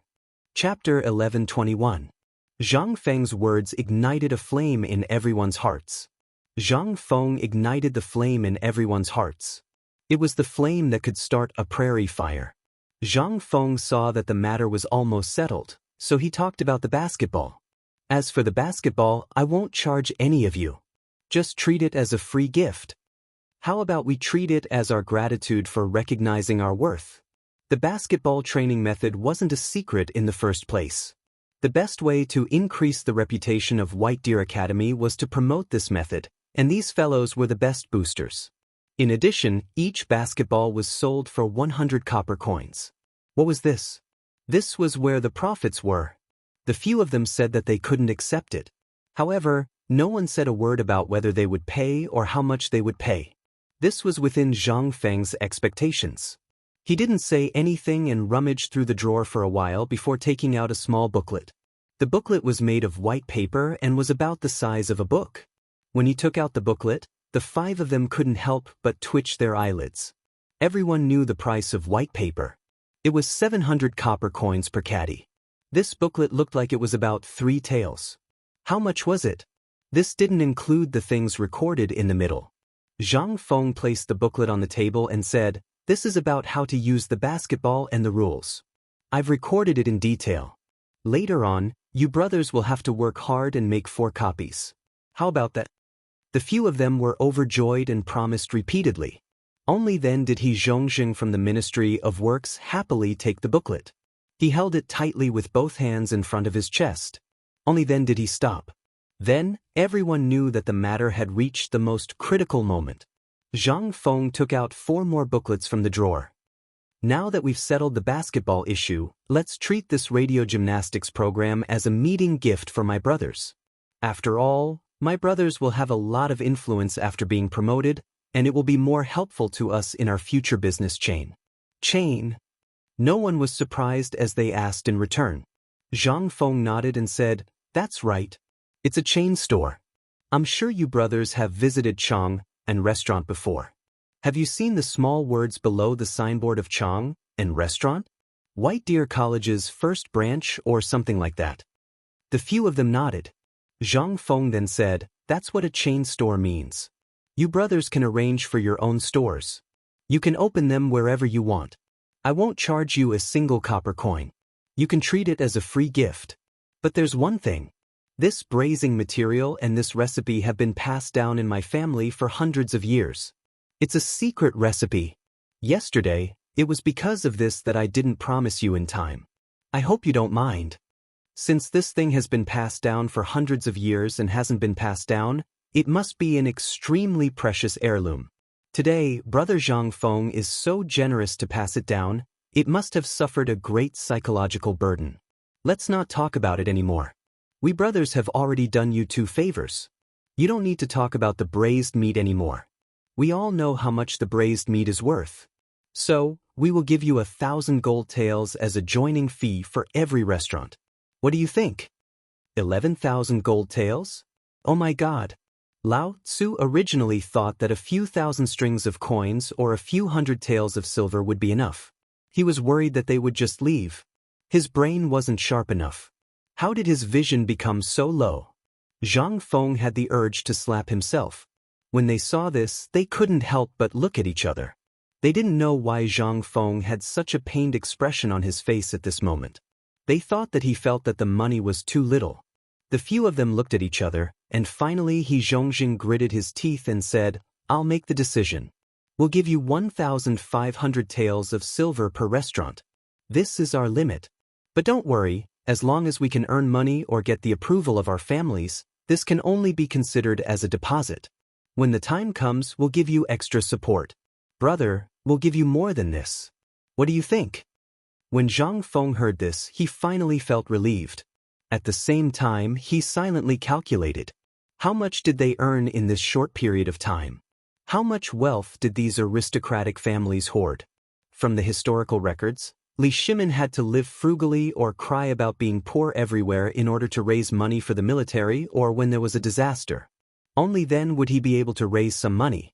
However, now that he had transmigrated, he truly realized that what Bulsh *T Dubai's nouveau riche was a real nouveau riche. Zhang Feng excitedly held Ouyang Kai and Lu Hongwen's hands. He stuttered for a long time but couldn't say a complete sentence. In the end, he forced out 2 words. "Righteous." Chapter 11:22. Since all of you have said so, then the joining fee is settled. From now on, this restaurant will be charged at 1,500 taels of gold. I'm only talking about the joining fee for one restaurant. No matter how many years you stay, I won't charge you a single coin. Hearing this, their eyes lit up. Previously, they thought that 1,500 taels of gold a year was a little too little. They had also inquired about the braised meat. If every shop did not accept food and changed to a cashier, they could earn at least 100 taels of silver a day. This was already considered the least. Under normal circumstances, if they took over the hotel, they would directly renovate it and only open it to the wealthy merchants and officials of the imperial court. Then they would earn more and not less. At this moment, hearing Zhang Feng's words, they really felt that Zhang Feng was really ignorant and inexperienced. They even felt that the money was too little. Ouyang Kai sighed, patted Zhang Feng's shoulder and said, "Good brother, don't worry. We brothers know that you are helping us, so don't worry about this matter. This 1,500 taels of gold is only a deposit, I can guarantee it. At worst, we will write a contract for you later. The 1,500 taels of gold can only be considered as a deposit. When the time comes, we will divide the money into 3 portions, a total of 7,500 taels of gold for the first 2 portions of the year. If you are a brother, you must not refuse, otherwise, we will feel guilty even in our dreams." What else could Zhang Feng say? He didn't think so much at first. How could he have been so muddle-headed as to allow this group of rich people to raise his price to 7,500 taels of silver? Motherf ***. He had seen people who gave him money, but this was the first time he saw people rushing to give him money. How could he refuse? Zhang Feng cupped his hands in front of his chest and excitedly bowed to them again. Then he sighed and said, "Well, since the joining fee is settled, let's not talk about it anymore. Let's talk about the next thing." But at this moment He Zhongjing and Lord He said, "Brother Zhang Feng, since the joining fee has been settled, can we change the name of the restaurant? After all, this is our restaurant. If we still use the name of Chang and University, isn't it a little bit?" Only then did Zhang Feng understand. He asked, "Aren't the names of the shops chosen by my brothers? Since we are all from big families. But for the sake of distinguishing, I have a suggestion. That is, each family can only use the same name. For example, Brother Ouyang, you can use Ouyang Family Hotel. What do you think? But the place of signature must be Chang and Hotel Branch. What do you think?" Well, after pondering for a while, they gritted their teeth and said, "Brother, since you are so generous, let's make a small request. We will agree." After this matter was settled, Zhang Feng drank 2 glasses of wine with them as a celebration. Then he said, "Just now, this kid said that this brazing material is the secret of our Zhang family. Based on this, you should have seen it a few days ago. My fiancé has been following me, so we know about this. Brother, you don't have to say any more. We understand, we all understand. Brother, how about this?" He Zhongjing he pondered for a while, then said with a solemn expression, "Since this is your secret, we won't force you. You name a price, and as long as it's on time, it will be given to us to provide for our daily consumption. What do you think?" They had long been familiar with the business model of Chang and Hotel. Every day, the brazing material of Chang and Hotel was brought down from Shao Mountain. Therefore, although they wanted this recipe very much, they also knew that since Zhang Feng had mentioned his fiancée, it was tantamount to cutting off their thoughts. However, just when they had lost hope, Zhang Feng said, "Brothers, since we are doing business openly, I can give you some of the recipes. However, brother, please allow me to take the most important thing. After all, I don't know how many stores I will open as a brother, and I don't know how many stores I will open in a month. If all the materials are sent out through my academy, it will be inappropriate. Then, my academy will directly close down." When they heard this, they looked at each other and laughed. After laughing, Zhang Feng pushed a small booklet on the table and said, "In this booklet is the recipe for my brazing ingredients. However, the ingredients for these recipes still need to be found by brothers. I'm only responsible for the most important thing. If you need it, bring the document and directly go to my food factory at the foot of the mountain. Take out the proof and hand in the money you win to receive it. How about it? How about this? I will charge you 10 copper coins for a portion of brazing material. What do you think?" Chapter 11:23. 10 copper coins? Everyone couldn't help but be shocked. What was this amount of money to them?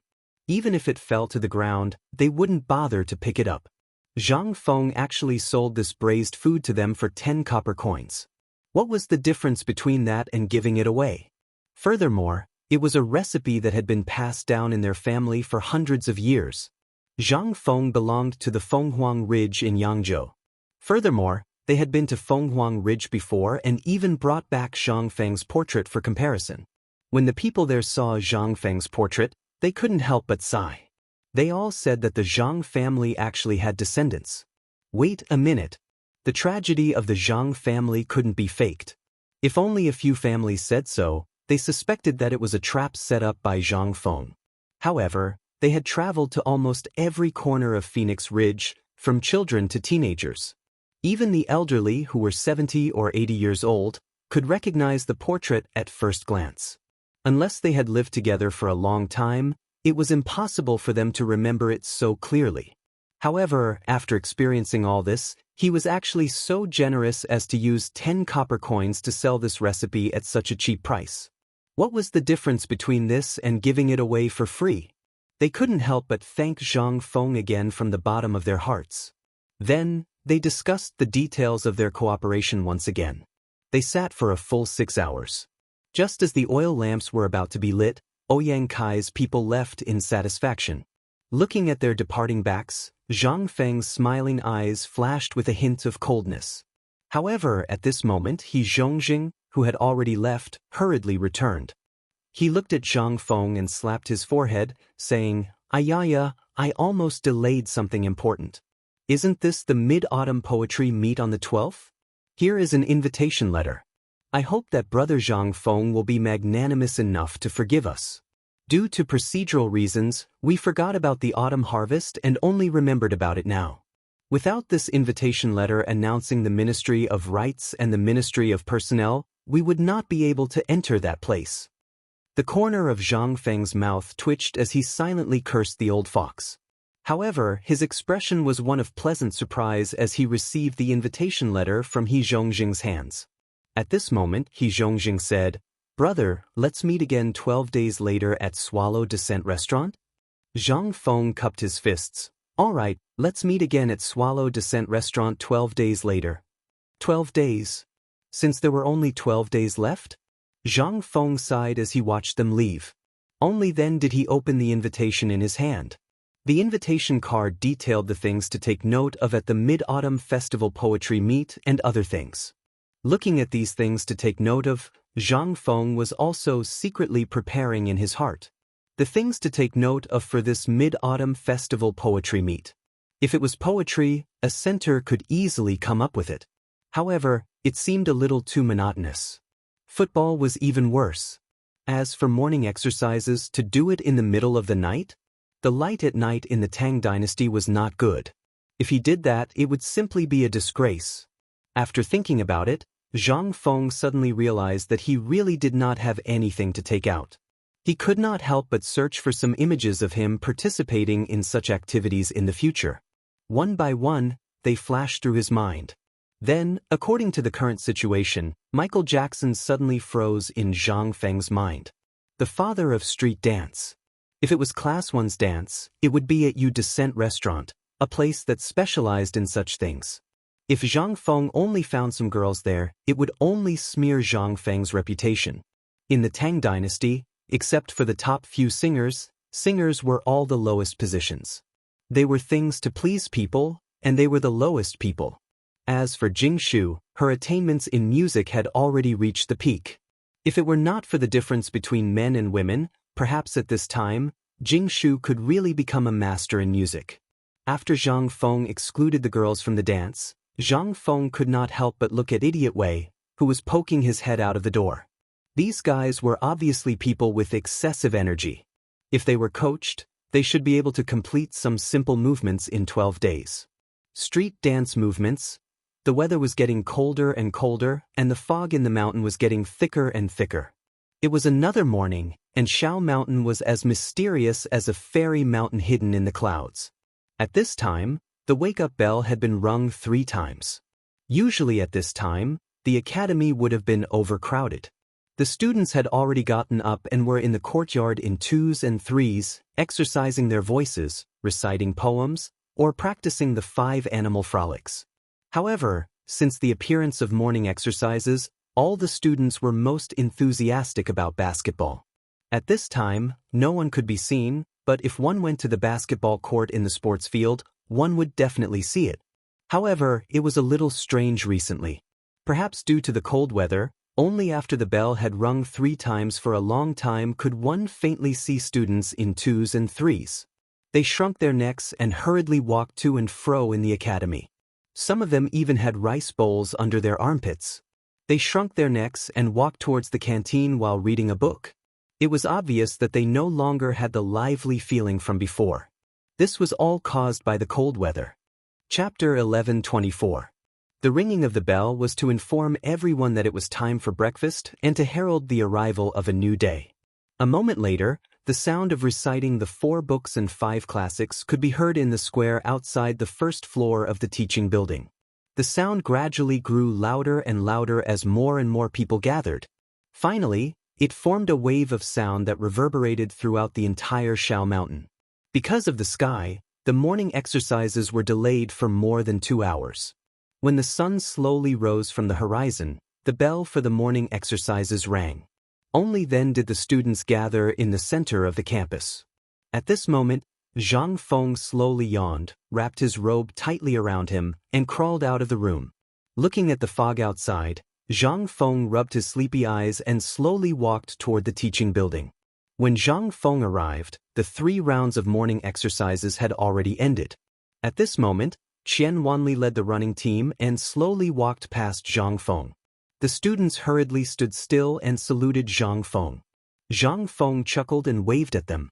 Then, when no one was paying attention, he called out to Chen Chumo and the others. When they saw Zhang Feng acting so sneakily, they thought that something big had happened and hurriedly followed Zhang Feng into the small wooden house. Once they entered the small wooden house, everyone felt a trace of warmth. Once they entered the small wooden house, Chen Chumo and the others returned to their natural instincts. They were either lying down or sitting on chairs, minding their own business as they searched for prey or wanted to discover some miracle from Zhang Feng. Zhang Feng glanced at everyone, then stared at Li Chengqian and said, "There are still 11 days until the Mid-Autumn Poetry Meet, right?" Li Chengqian didn't know what Zhang Feng wanted to say, but he still nodded. Yes, there are still 11 days. Therefore, during this period of time, we will also be diligently practicing basketball, football, and morning exercises. When the time comes, I believe that with these 3 things, the fame of White Deer College will definitely spread throughout the world. Is there even a need to say that? With the few of us taking action, it will be hard for us not to become famous. When I think about those little girls in Swallow Descent restaurant, no, those girls' screams, I'm really excited. Seeing Cheng Chumo's wretched smile, Zhang Feng was speechless and scolded, "Get lost, can't you think of something else? Women, women, women all day. Sooner or later, you will die on a woman's belly." Chen Chumo just smiled and didn't answer. Zhang Feng was so angry that he didn't want to talk about it anymore. He waved his hand and said, "Okay, let's not talk about this anymore. I have a plan here. You can think about it and see if it works." The importance of the Mid-Autumn Poetry Meet to White Deer Academy was obvious to everyone. At this moment, Cheng Chumo had also retracted the mischievous smile on his face and sat obediently on a stool at the side. He crossed his legs and swung them with all his might. This made Li Chengqian want to rush up and beat him up, but Zhang Feng suddenly spoke. "You all spend all day at Swallow Descent restaurant. Do you all know how to dance?" Li Chengqian and the others' expressions instantly froze. "We know a little." But Li Chengqian seemed to have thought of something and asked hesitantly, "Fengzi, what do you mean? I don't know what you are thinking all day. Could it be that you want to go to Swallow Descent restaurant? Basically, we all know a little about the things in Swallow Descent restaurant. Why are you asking this?" Li Chengqian had a bad premonition. Zhang Feng became spirited. He looked at Li Chengqian and asked, "Tell me, what do you all know? Is it a horse-riding dance or something? No, tell me what kind of dance do you all know? Tell me, maybe we will know when the time comes." Hearing this, Li Chengqian and the others' expressions suddenly changed. "Dance? I am the crown prince, and you want me to dance? And a man at that? If this was really done, and it was spread back to the palace, someone would die." Li Chengqian didn't know what Zhang Feng meant. But since he had said this, he followed Zhang Feng's train of thought. But no matter how he thought about it, he still felt that it was somewhat inconceivable. He couldn't imagine what kind of terrifying disaster it would be if those coquettish songs changed their faces to his own people. Although the palace seemed calm, it was still turbulent. Everyone's eyes were on him. Because he was the crown prince, if he did anything wrong, he would be bombarded by everyone. At this moment, this brat Zhang Feng wanted him to dance. Even if he died, he couldn't lose face. However, Li Chengqian wanted to know the meaning of this. After a fierce struggle in his heart, Li Chengqian said, yes. After struggling for a long time, he reluctantly said, tell me, what is the difference between this dance you speak of and the dances performed by those singers? If it is the kind of dance performed by singers, then if any man performs that kind of dance in public, he will be chased out of the family, a scandal that will be laughed at for the rest of his life. Zhang Feng also knew what Li Chengqian meant. But he also had the impulse to slap him. His mouth was too fast. Damn it. He didn't think that there would be such an awkward silence. He smiled embarrassedly and said, as brothers, how can I let you do such a thing? The dance I speak of is not the same as theirs. Let me ask you, do you want to learn it? Do you want to amaze the world with a single brilliant feat? Just now, it was just a joke. A joke is a joke. Just treat it as a joke. Chapter 11:25. Li Chengqian was speechless. He was almost scared to death by Zhang Feng. This kid actually said that it was just a joke? Li Chengqian became especially cautious. After thinking for a long time, he stared at Zhang Feng for a long time before saying, Fengzi, you should know the significance of this mid-autumn poetry meet. We sincerely want to establish White Deer College. If a woman can't become a great scholar because of this, my brothers will feel uneasy for the rest of their lives. He didn't know what was wrong with Zhang Feng today. He thought that Zhang Feng was testing him. But how was Zhang Feng testing him? Zhang Feng immediately interrupted Li Chengqian's cliché and said, I didn't expect you to be so unyielding in the past. Alright, since that's the case, I'll teach you this dance. But don't worry, the dance I'm talking about is different from the dances you know of. It's more powerful and domineering. It shows the might and majesty of a man. I can guarantee that as long as you dance like this in Yanlai restaurant, not to mention Chang and city, even the Tang dynasty won't be able to hold your reputation. No matter where you go, you won't lack girls. I, Zhang Feng, can guarantee it with my head. Cheng Chumo's eyes turned red when he heard the word girls. He jumped up from the stool and walked quickly to Zhang Feng. He stared at Zhang Feng with a burning gaze and asked, is what you said true? At the same time, a morning class was going on in the military camp. The morning class was actually very simple. They followed the military training method and tossed and turned on the horizontal bar, the parallel bar, and the wooden horse. Then they had to climb over the net, rope, and obstacle course. However, just as everything was going smoothly, there was a sudden commotion. A moment later, a military officer suddenly appeared in front of Yu Qigong's tent. He hurriedly woke Yu Qigong up. Yu Qigong wanted to slap the person away, but the person seemed to be prepared. When Yu Qigong's palm came, the person quickly dodged and said, General, something bad has happened. Niu Jianhu is in trouble. At this moment, Yu Qigong, who was a little sleepy, heard the words Niu Jianhu, and his drowsiness instantly disappeared. He hurriedly opened his eyes wide and asked, what happened? Niu Jianhu's training was going smoothly today, but I don't know what happened to him. He suddenly broke his leg, the commandant said in a frightened voice. Buzz. Yu Qigong felt as if he had been struck by lightning. He grabbed the collar of the commandant's armor and asked murderously, what did you say? The military officer was already trembling in fear from Yu Qigong's murderous aura. However, he gritted his teeth and hurriedly said, Niu Jianhu broke his leg this morning. He fell down when he was climbing over the net and broke his leg. His leg is broken. With a bang, Yu Qigong could no longer hold on to the commandant. He loosened his grip and the commandant fell to the ground. Then he hurriedly scrambled out of the tent. Yu Qigong was no longer in the mood to sleep. He sat on the chair in a daze for a moment and murmured, how is that possible? That kid broke his leg? Yu Qigong suddenly thought of something and his expression changed drastically. He hurriedly shouted, "Men, hurry up and bring that kid Niu Jianhu here."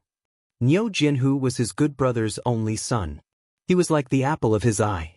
Now that something had happened to him in his camp, then he really didn't know how to explain it to Niu Jinda. If it had been anything else, he could have just recuperated.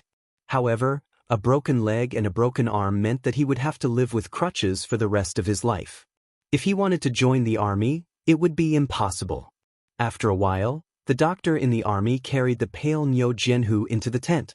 When Yu Qigong saw Niu Jianhu's face, his heart suddenly changed. He grabbed the doctor and asked, "What the hell is going on? What happened to Niu Jianhu's leg?" How could Lang Zhong not know the relationship between Yu Qigong and Niu Jinda? How could he not know whose son Niu Jianhu was? Although he was afraid at this time, he still said with a bitter face, replying to the general, "Niu Jianhu, he may not be able to keep his leg." After receiving another confirmation, Yu Qigong's face instantly turned pale.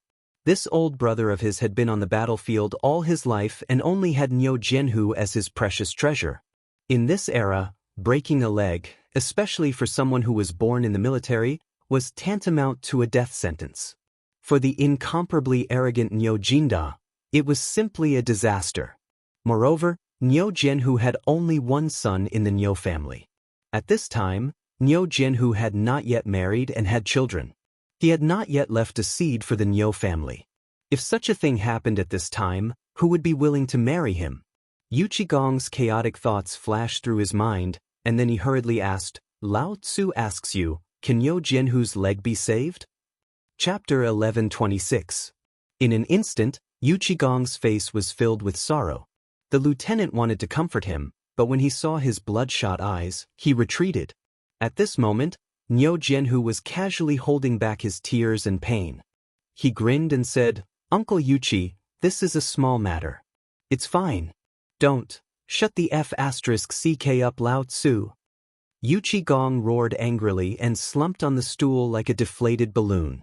He stared at Niu Jianhu, who was lying on the soft couch, and his leg, which was dangling at the side without any feeling. His face was extremely pale. He didn't know how to face his old friend. A living person had been placed in his hands, but if old Niu returned from Lantian and wanted to see the results of his son's training, what should he say? Should he just pat old Niu on the shoulder and say that his son was dispirited? Or, after letting his imagination run wild, Yu Qigong rubbed his face hard and asked the physician weakly, "Let me ask you, is there still hope?" Silence. Dead silence. At this moment, no one dared to speak because no one knew if Niu Jianhu's leg could be saved. The result was obvious, but no one dared to say it.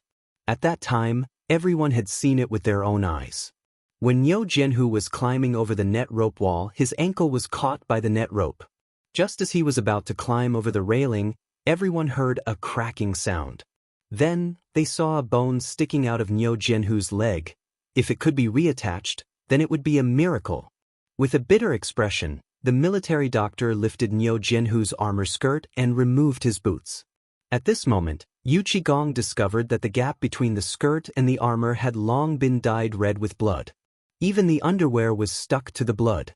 A section of shining white bone shards dazzled Yu Qigong's eyes, causing him to feel pain.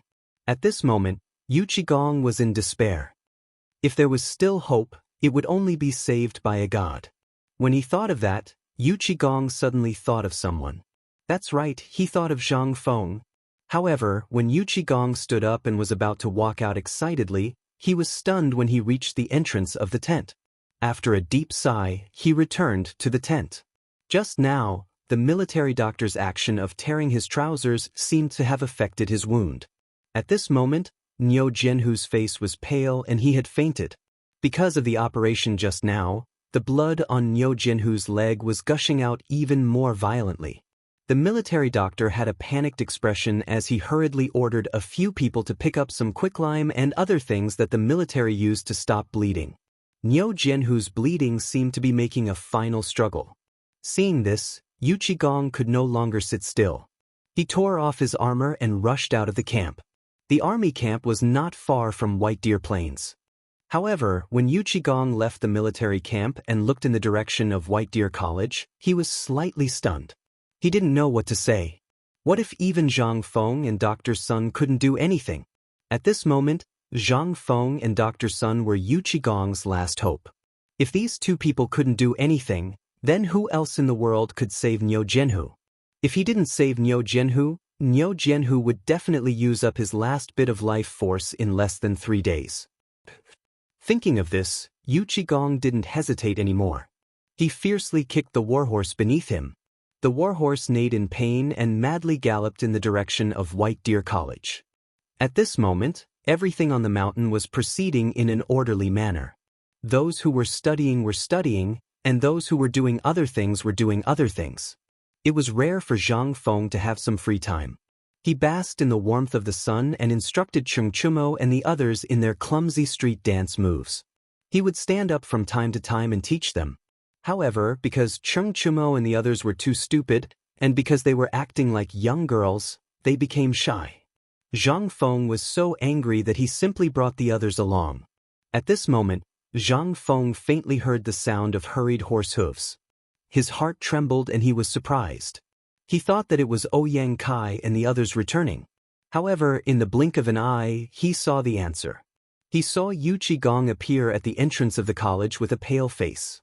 Zhang Feng was shocked when he saw this. Old Yu's condition wasn't right this time. Every time he saw Yu Qigong, he was always in a good mood. He had never seen him like this before. The people around him also saw the expression on Yu Qigong's face, and they were all shocked. Zhang Feng hurriedly instructed everyone to continue practicing, and then hurriedly caught up. Yu Qigong looked at Zhang Feng and then at Li Chengqian and the others.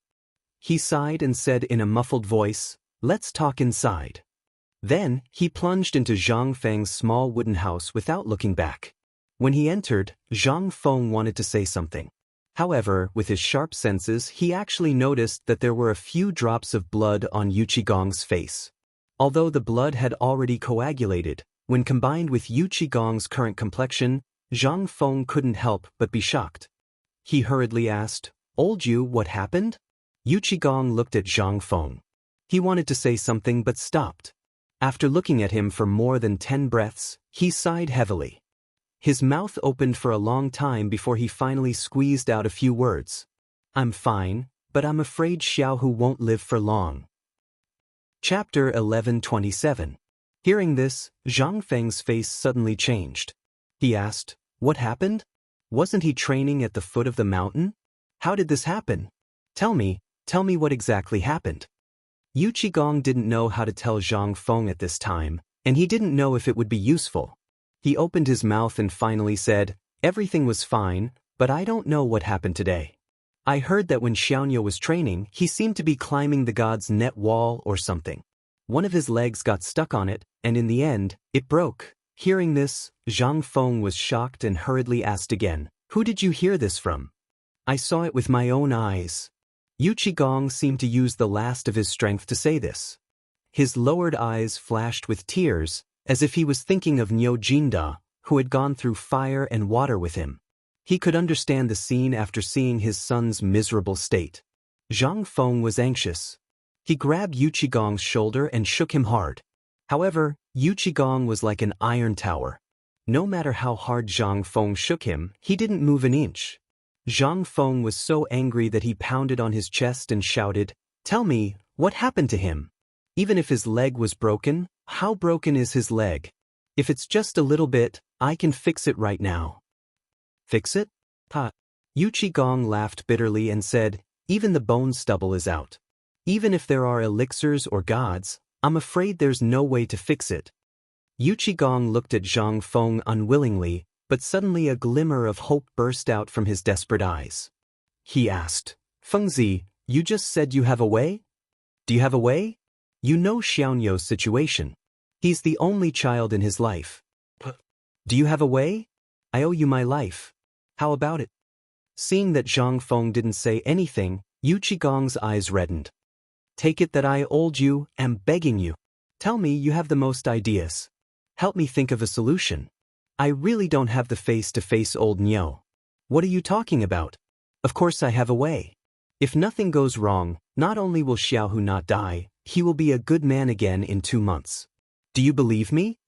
Yu Qigong was slightly taken aback when he heard this. A glimmer of hope flashed through his eyes as he looked at Zhang Feng, but he immediately laughed bitterly and shook his head.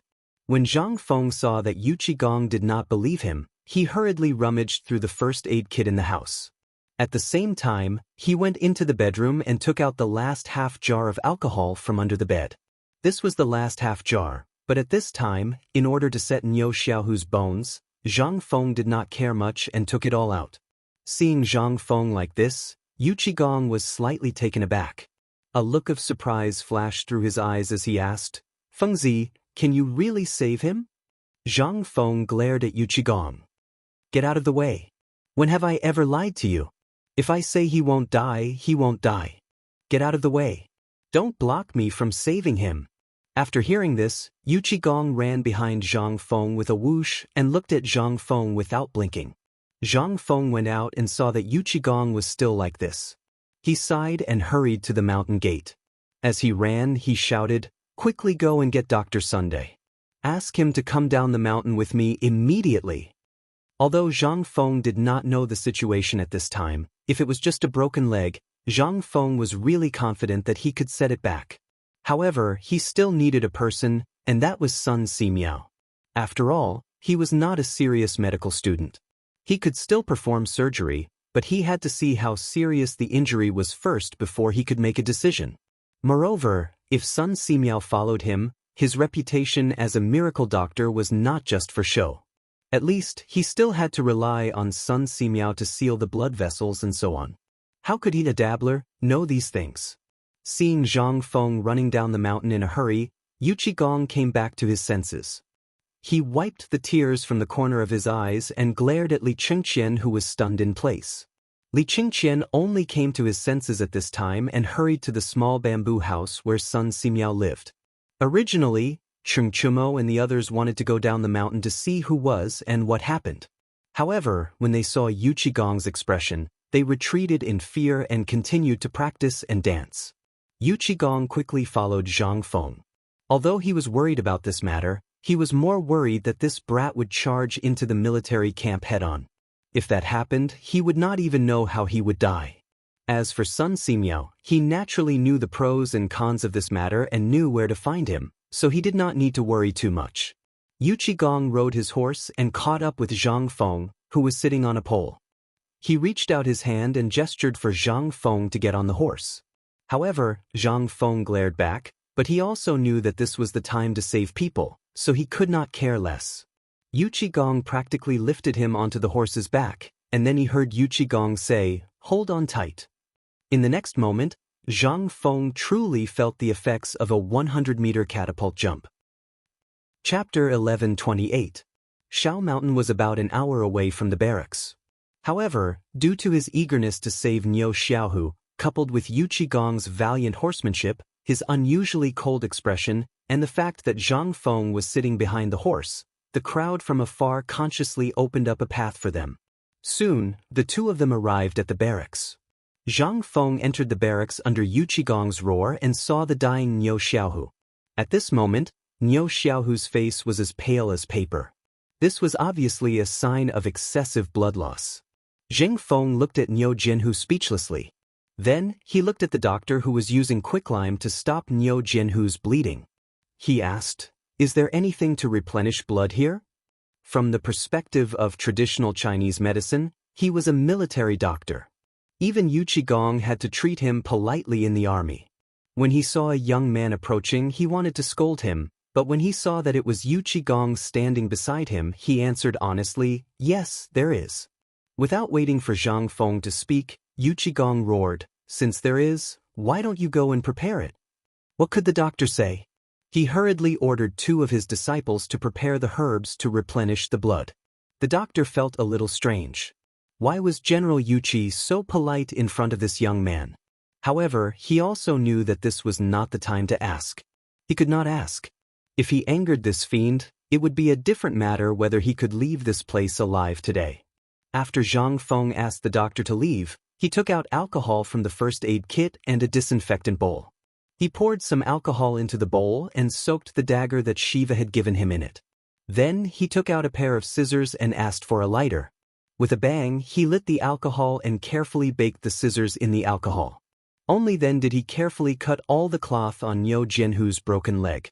Even though Zhang Feng was already mentally prepared, he still could not help but feel nauseous when he saw Niu Jianhu's miserable state. He could not help but feel nauseous. His face turned pale. At least 3 centimeters of the bone stubble was exposed. The fracture was still fine. There were no fragments or mud. However, the blood on the wound had already soaked the bed and soft mattress under Niu Jianhu's body.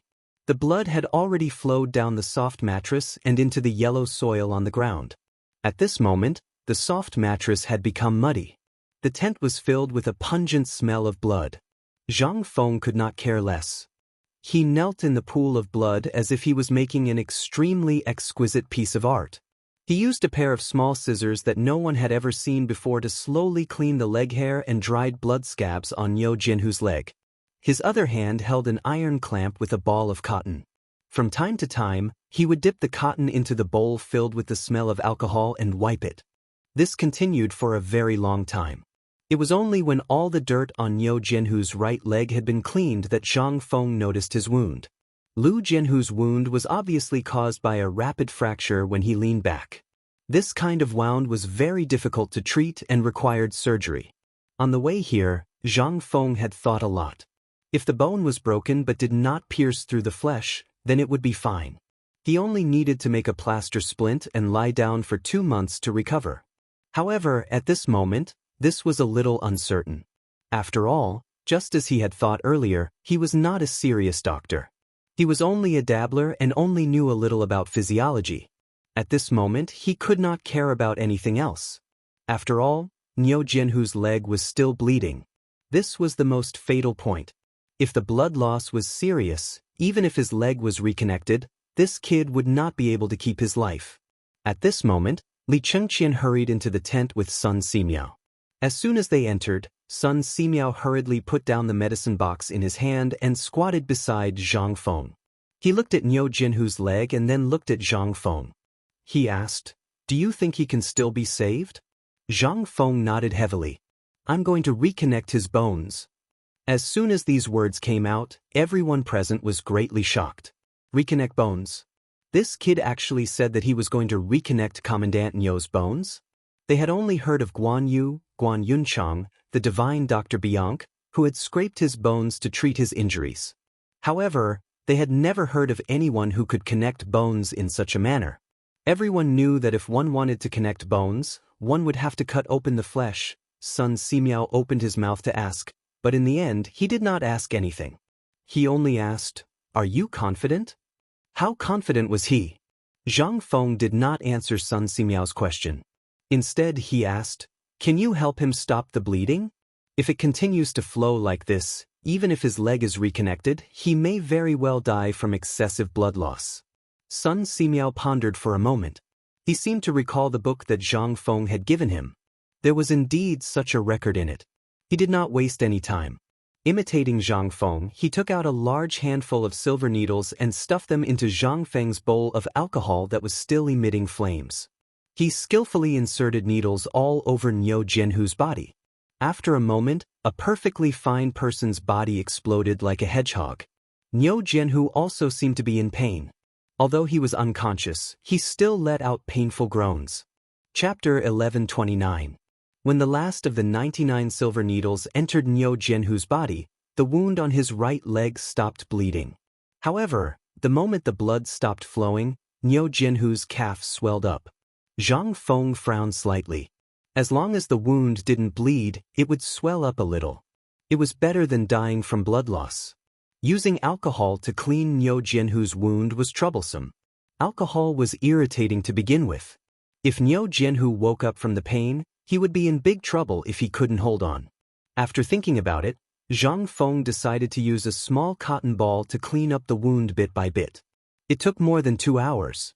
After cleaning up, Zhang Feng took the gauze soaked in alcohol and roughly bandaged the wound to prevent it from getting infected. After that, Zhang Feng drove everyone out of the tent. He took Yu Qigong and Sun Simiao to the entrance of the military camp and squatted in a corner. Zhang Feng thought about something as he smoked. Sun Simiao couldn't figure out what Zhang Feng wanted to do. He hurriedly asked, "Kid, why are you squatting here?" Zhang Feng didn't say anything. He just thought about something quietly. Sun Simiao didn't want to disturb Zhang Feng, so he just sat there with him. After a while, Zhang Feng threw away the cigarette in his hand and asked, "Old Niu, do you have any lambs or calves in the military camp?" Zhang Feng didn't know how old you got into the military camp. Yu Qigong nodded seriously and asked doubtfully, "We have cows and lambs, even calves and mules. What do you need them for?" Although he wanted to ask when Zhang Feng would start saving people, he didn't dare to ask. Zhang Feng was too lazy to explain. He just waved his hand and hurried him to prepare. "You'll find out later. You just need to find me a sheep. It's best if it has a broken leg recently." Yu Qigong seemed to have understood something. There weren't any broken legs in the army, but there would be soon. Only after Yu Qigong left did Sun Simiao come to a realization. "Don't tell me this is the first time you've done it?" Zhang Feng nodded speechlessly. "You've seen it for yourself. Although I know a lot, I only know a little about a lot of things. Especially when it comes to military medicine, I still have to rely on you to operate it. Although I can talk a little, I really can't do it if I really have to do it." Sun Simiao was a little speechless. Was this kid really treating people like a dead horse? But at this moment, he also knew that even if he came, there was nothing he could do about Niu Jianhu's leg injury. Since this kid said so, he should have a certain degree of confidence. After all, this kid never did things that he was not sure of. Moreover, he had a very good relationship with Niu Jinda. If Niu Jianhu died in his hands, then this kid would probably live in guilt for the rest of his life. After a while, Yu Qigong found 2 young soldiers to carry a mule with a broken leg. He came forward and asked, "Feng Zi, do you think this will work?" Zhang Feng looked at the mule that was tied up and then looked at the mule's leg. How could he not understand that this kid had just broken the leg? However, this was not the time to blame Yu Qigong. Moreover, the Tang dynasty had always been tough. If a mule could be exchanged for a person's life, then there probably wouldn't be a mule or even a donkey in the Tang dynasty. After everything was ready, Zhang Feng tore off a few threads that were thinner than hair from the gauze. However, after tugging, he couldn't be stubborn. Zhang Feng instantly became distressed. He was so anxious that he scratched his head. However, in the next moment, Zhao Feng saw that Yu Qigong's hair couldn't be washed. He couldn't help but have an idea. "Old Yu, well, can I see a few strands of your hair?" Yu Qigong didn't know what this kid was up to, but he still pulled off a small handful of hair from his head and handed it to Zhang Feng. He opened his mouth and wanted to ask something, but he sighed heavily and quickly left without looking back. After he left, Zhang Feng found himself in a difficult situation. He originally wanted the 2 soldiers to move the mule to another place, but now, it was just him and Sun Simiao. They had to drag the mule with a broken leg to a secluded place. Using the same method, they shaved off all the hair on the mule's leg and disinfected it with alcohol. However, the mule was tossed around until it cried out a few times. Before it could do anything, a young soldier punched the mule in the face. The mule fainted from the pain once again. The young soldier chuckled and signaled Zhang Feng to continue. However, Sun Simiao was also staring at Zhang Feng. Seeing Zhang Feng like this, he couldn't help but be shocked and asked, "What are you doing?" Chapter 11:30. Zhang Feng didn't say anything. He soaked an embroidery needle in the water and stirred it 3 times over the fire. Then he put on a strand of hair and got to work. First, he slowly sewed up the torn flesh.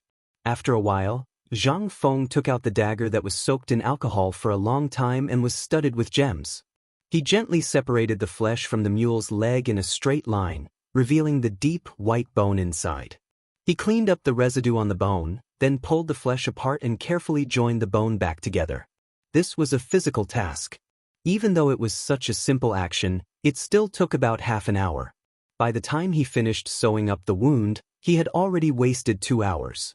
Sun Simiao looked thoughtfully at Zhang Feng as he finished sewing up the last thread. At this moment, he suddenly realized. "Are you going to use this method? Are you going to reconnect that brat's leg?" Zhang Feng wiped the sweat off his forehead and panted, "It's not me, it's you." At Taiji Palace, Li Shimin had just finished his morning court session and hurried to the imperial study. The moment he entered the imperial study, he saw a young general kneeling in the middle of the hall. Li Shimin asked the moment he entered the imperial study, "What's going on? Did something happen in the military camp?"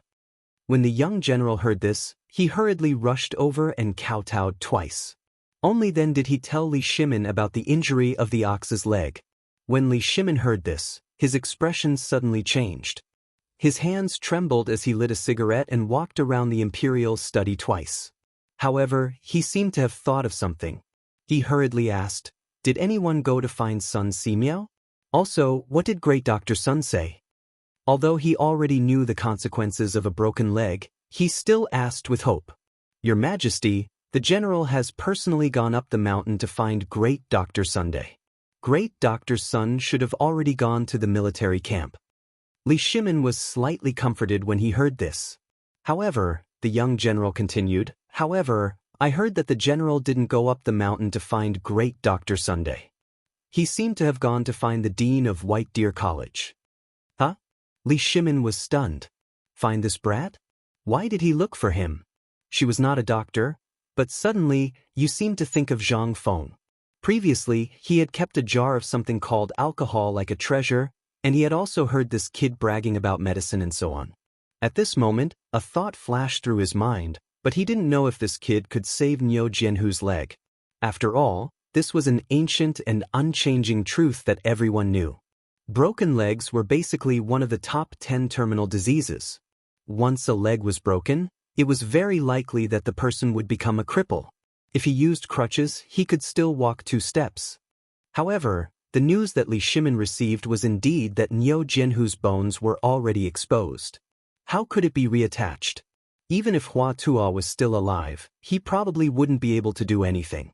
In the end, Li Shimin placed his hopes on Zhang Feng, who had been creating miracles for him. After thinking for a while, Li Shimin waved his hand and said, "Quickly send a message to the Imperial Physician Institute. Tell them to go to the barracks immediately. Whoever can help Niu Jianhu connect his bones will be rewarded with 10,000 taels of silver." On the other side, on an official road not far from Shao Mountain, Niu Jinda led his men and rushed unhurriedly in the direction of Chang.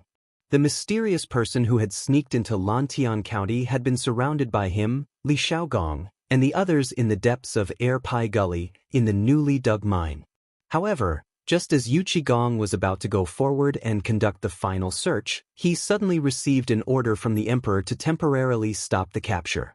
Seeing the mysterious person who was about to be caught escape right under his nose, Niu Jinda was so angry that he broke the mo knife in his hand with a punch. He sighed and left angrily. He wasn't angry at the emperor's secret order. It was because no one had caught the mysterious person, and the person had actually escaped right under his nose. This was a disgrace to him, but he couldn't do anything about the emperor's order. At this time, when he thought of the mysterious person, Niu Jinda was itching with hatred. If he were to find out who the mysterious person was in the future, he would definitely take revenge. Then he would definitely take revenge 10 times over. Thinking to this point, Niu Jinda couldn't help but take out the Mitsubishi military knife and wave it around in his hand. Then he laughed and hid it in his bosom again like a treasure. Although he didn't get the person this time. But to be able to get the 203 rhombus bayonets from Zhang Feng, this was the biggest gain for Niu Jinda. At this time, the sound of hurried horse hooves on the official road made Niu Jinda and the others quickly alert. Everyone gave way to the main road and stood on the side without moving. After waiting quietly for a moment, a jujube red horse hurriedly stopped beside Niu Jinda. Niu Jinda couldn't be more familiar with the general on the jujube red horse and the insignia on his military uniform. At this time, Niu Jinda's eyes slightly narrowed. That little soldier didn't hesitate and dismounted to salute. After he finished, he said, "General Niu, this little one is under the order of General Yuqi to ask General Niu to quickly return to the camp." Hearing this, Niu Jinda frowned slightly and said, "Did something happen in the army? If it wasn't something that even Yu Qigong couldn't handle, why would Yu Qigong be in such a hurry to ask him to return?" Hearing this, that person instantly didn't know what to say. He didn't know if he would still be alive after saying that his son's leg was broken. But after weighing the pros and cons, he still gritted his teeth and hurriedly said, Niu Jianhu Yu Du Wei encountered an accident during training and broke his right leg. When Niu Jinda heard this, he was instantly stunned. His subordinates' faces also changed greatly at this time. Instantly drawing the long knife at his waist, that little soldier thought to himself that as expected, he smiled bitterly and waited for the judgment of fate. At this time, when Niu Jinda heard that his son's leg was broken, his entire person was in a state of confusion. Although the word, impossible, kept flashing in his mind, the other voice of his son's leg being broken kept ringing in his ears. After a moment, Lu Juanda angrily roared, Jia. Chapter 1131. With his angry roar, the horse he was sitting on instantly felt the pain. Like an arrow leaving the bow, it quickly galloped in the direction of Shao Mountain. Niu Jianhu was his only son, his only precious son. He was already 46 years old this year, and because of years of war and some other factors, he was only pregnant with Niu Jianhu at the age of 37. Niu Jinda was so excited that he didn't close his eyes for 3 days and 3 nights. He told everyone he met that he had a son. Thinking of the excitement at that time, Niu Jinda couldn't help but cry. It was as if the scenes of the past had just happened yesterday. Impossible. My son was born smart. How could such a disaster happen to him? I've been honest all my life. I've never done anything heartless. Impossible, impossible. But why is it my son Jianhu? Why not someone else? Niu Jinda roared again and again as he ran madly to the military camp. At this time, the news that Niu Jianhu had broken his leg was quietly spreading in Chang'an City.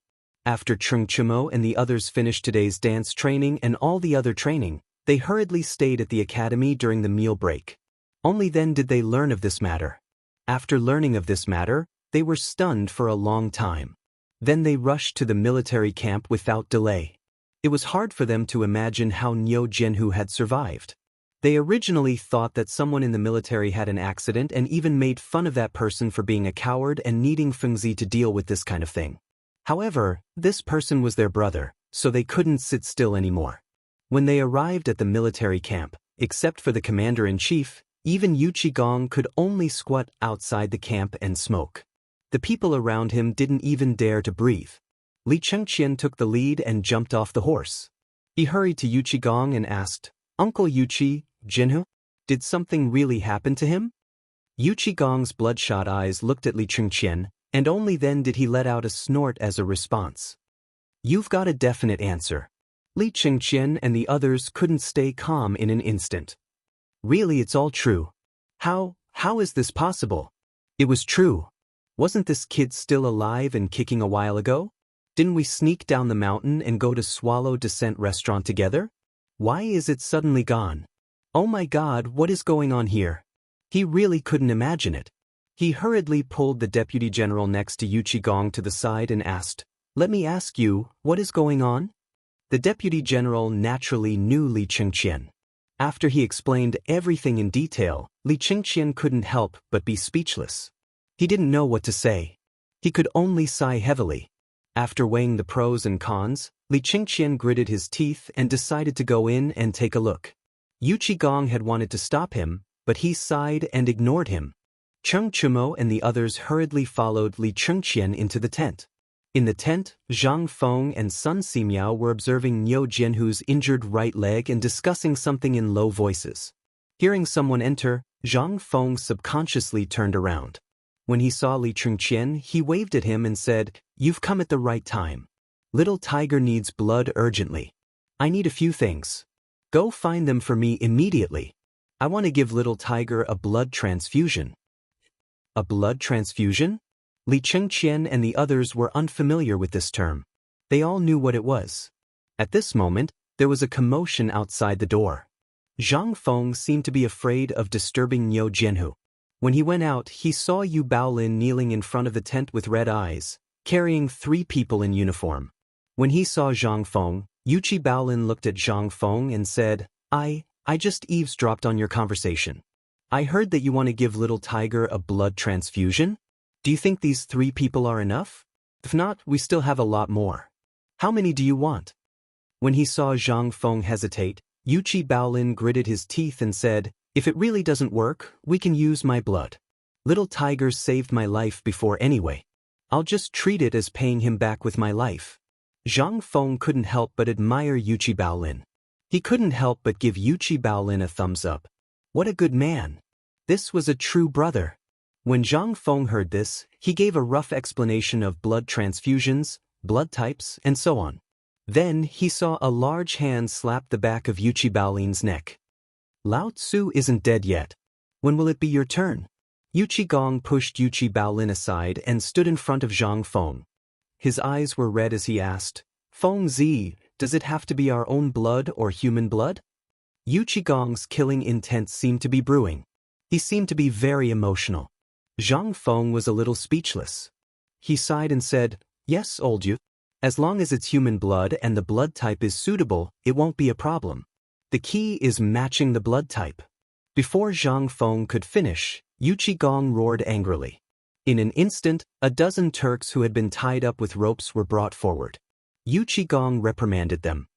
Look at these guys. Can't they do it? Zhang Feng was a little speechless. He quickly said, I'm not sure either. We'll have to do a blood test first. Then do a blood test. How do we do it? Do we kill them first? Chapter 1132. A blood test could be said to be simple, but it could also be said to be difficult. In the future, a blood test was the simplest thing to do. It only needed a piece of test paper, a straw, and a needle to solve the problem. But where was this? This was the Tang dynasty. Everything had to be made by himself. Just now, he was talking to Sun Simiao about this. The glass was easy to make. Zhang Feng took off the sunglasses he carried with him, but the remaining things were difficult. Zhang Feng thought for a long time before he finally found something that could be used for the blood type test. Zhang Feng did not have time to think about these things at this time. He picked up a sterilized dagger and cut the fingers of the Turks one by one. He squeezed out a drop of blood and dripped it on the self-made test paper. Then he put it on a large copper tray. Under the tray was a tray of warm water. At this time, the wet paper on the snow was rippling with the water. Zhang Feng's eyes were fixed on the test paper. The mark was very simple. It was 5 red lines, but they were arranged horizontally in an order. It took Zhang Feng a lot of effort to remember the sequence. He didn't know whether or not he had used a red card. He could only pray to the heavens in his heart. But fortunately, Lu Jianhu was a blood player. It wasn't a lot of facts. He just needed to prepare the blood needed for the surgery. As for what happened after, this kid's body was strong and should be able to survive. After all, this was all he could do. He was a little doubtful and missed the medical equipment of the future. If he had a set of equipment in the Tang dynasty, or if he could activate his golden finger, how good would it be? If he encountered such a thing again, he would not have to worry so much, but it was useless to think too much. The most important thing at this time was to quickly think of a way to solve the blood problem. After testing 3 people in a row and still failing, Zhang Feng could not help but feel a little discouraged and anxious. Suddenly, Zhang Feng seemed to have thought of something. In ancient times, there was no scientific basis for the blood test. However, it seemed to have seen a video explanation on Bilibili. Although there was no scientific basis for this method, it could still test the simplest kind of matching or similar blood type experiment. He could not help but feel happy. He hurriedly followed a small bowl of water into the tent. He carefully pricked a drop of blood on Niu Jianhu's finger and dripped it into the bowl. Then he drilled out of the tent again. After repeating this process 9 times, he finally found 3 people with matching blood types among the 9 slaves. Now that the blood problem was finally solved, Yuchi Gong wanted to say something but hesitated. But after thinking about it, he held himself back. In the end, Yuchi Gong couldn't help but ask with a guilty conscience, "This is a matter of life and death. Are you sure you can do that?" Zhang Feng carefully searched his mind for knowledge in this area. After confirming that there was no mistake, he said, "Don't worry, we are all brothers. I will do my best." Yuchi Gong heard this and sighed heavily. "Just do it. No matter what kind of psychological pressure you have, even if you can't save him, I believe old Niu won't say anything." Zhang Feng's eyes reddened as he glared at Yu Qigong. Who the hell said I can't do it? If you are a man, you can't say you can't do it. As he spoke, Zhang Feng blocked everyone outside and went into the tent alone. At this time, Niu Juanda rushed into the tent. As soon as he entered the military camp, Niu Jinda saw the people outside the tent. His heart could not help but thump. He felt dizzy and fell off the horse's back. Everyone was so frightened that they hurried over and helped Niu Jinda up. After Niu Jinda woke up a little, he grabbed Yu Qigong's hand and asked in a trembling voice, "Brother, my family's who, Don't worry, old Niu. With Feng Zi here, it should be fine. You know this kid, he has a lot of ideas." When Niu Jinda heard this, he laughed bitterly and did not say anything. He did not want to put pressure on Zhang Feng, but he also wanted to protect his son. However, he also knew the meaning behind Yu Qigong's words. He could only drag his heavy steps to the side and squat on the ground. He stared blankly into the distance. No one knew what he was thinking. Chapter 1133. At this time, Zhang Feng, who had been silent for a long time, suddenly lifted the curtain of the tent. He shouted to the outside, "Bring in the 3 people who were marked just now." Hearing this, everyone could not help but be happy. Niu Jinda was still squatting there like a wooden sculpture, pretending that he did not hear anything. After being in the army for so many years, he had also encountered such things. Every time he met those soldiers, the final outcome was extremely miserable. Even now, he could still clearly remember the horrible scene before those people died. He did not expect that it would happen to his son at this time.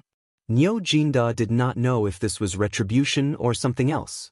Yu Qigong looked at Niu Jinda and sighed heavily, but he did not say anything. At this time, Zhang Feng looked at the 3 tied-up Turks being brought into the tent and kneeling in front of Zhang Feng. Although they did not know what Zhang Feng's people were talking about, their intuition told them that it was definitely not something good. They desperately shrank back and struggled. Even when several burly men grabbed their hands and brought them in front of Zhang Feng, the 3 people were still trembling with fear. At this time, Zhang Feng suddenly felt like he was a person from Sakura Island. After stepping on the blood from their hands again to confirm the blood type, Zhang Feng ordered several burly men to wash the arms of the 3 people well. He did not know whether these Turks were born like this or what. Their hands were full of greasy stains, as if they had been soaked in mud. Zhang Feng did not want Niu Xiaohu to die of a bacterial infection. The 3 Turks were washed clean. At this time, except for a piece of cloth, their bodies were as red as cooked shrimps. Obviously, the bath just now was very uncomfortable. Although the 3 of them were blindfolded, their instincts made them struggle desperately. Under the efforts of several burly men, they were forced into the tent. The 3 of them were still forced into the tent. On the soft mattress, Zhang Feng used a bamboo pole, the urine bladder he obtained from the mule, and the intestines of a carp. There were also 2 hollow fish bones. The hollow fish bones were connected to the 2 ends of the fish intestines. One end was above the mule's urine, hanging high on a frame, and the other end was dripping with a drop of alcohol. After several burly men knocked the 3 Turks unconscious and fixed them on the frame, Zhang Feng's guilt made him say, "Amitba," several times in his heart. Just like the imperial army, he suddenly felt that in order to be a good brother, Zhang Feng forcibly brainwashed himself. This was the Tang dynasty, Gritting his teeth, Zhang Feng rubbed the alcohol on the shoulder of a Turk, and then stabbed the fish bone fiercely. In Zhang Feng's worry, the black blood slowly flowed into the mule's urine. Seeing this, Zhang Feng's face lit up. He hurriedly took out another tube, which was connected to the hollow fish bones and the fish intestines, from the alcohol basin, and pierced it into the urine. After the blood slowly flowed out from the other end of the tube, Zhang Feng carefully inserted the fish bone into Niu Jianhu's artery. After carefully observing for a moment and seeing that the blood was slowly and orderly entering Niu Jianhu's body, Zhang Feng let out a long sigh of relief. However, at this time, Zhang Feng didn't dare to relax. After all, he had never tried this method before, especially when he wasn't sure if the blood type really matched. He waited for another half an hour. Niu Jianhu's originally weak breath slowly changed, gradually becoming longer. His chest also slowly regained a trace of vitality, rising and falling rhythmically. His slightly purple lips also began to have a touch of blood. Only then did Zhang Feng heave a sigh of relief. He quietly walked to the door and waved his hand at Sun Simiao. Sun Simiao hurriedly entered the tent. When he saw this magical scene, he didn't have time to marvel. Zhang Feng hurriedly said, "Let's check his pulse first and see if this method is effective." Sun Simiao didn't dare to delay. He hurriedly put his hand on Niu Jianhu's pulse. When he saw that the pulse was gradually stabilizing, he was relieved. "It's done." This sentence seemed to affirm Zhang Feng's efforts at this time. Zhang Feng sat down on the chair like a deflated balloon. He let out a few long gasps.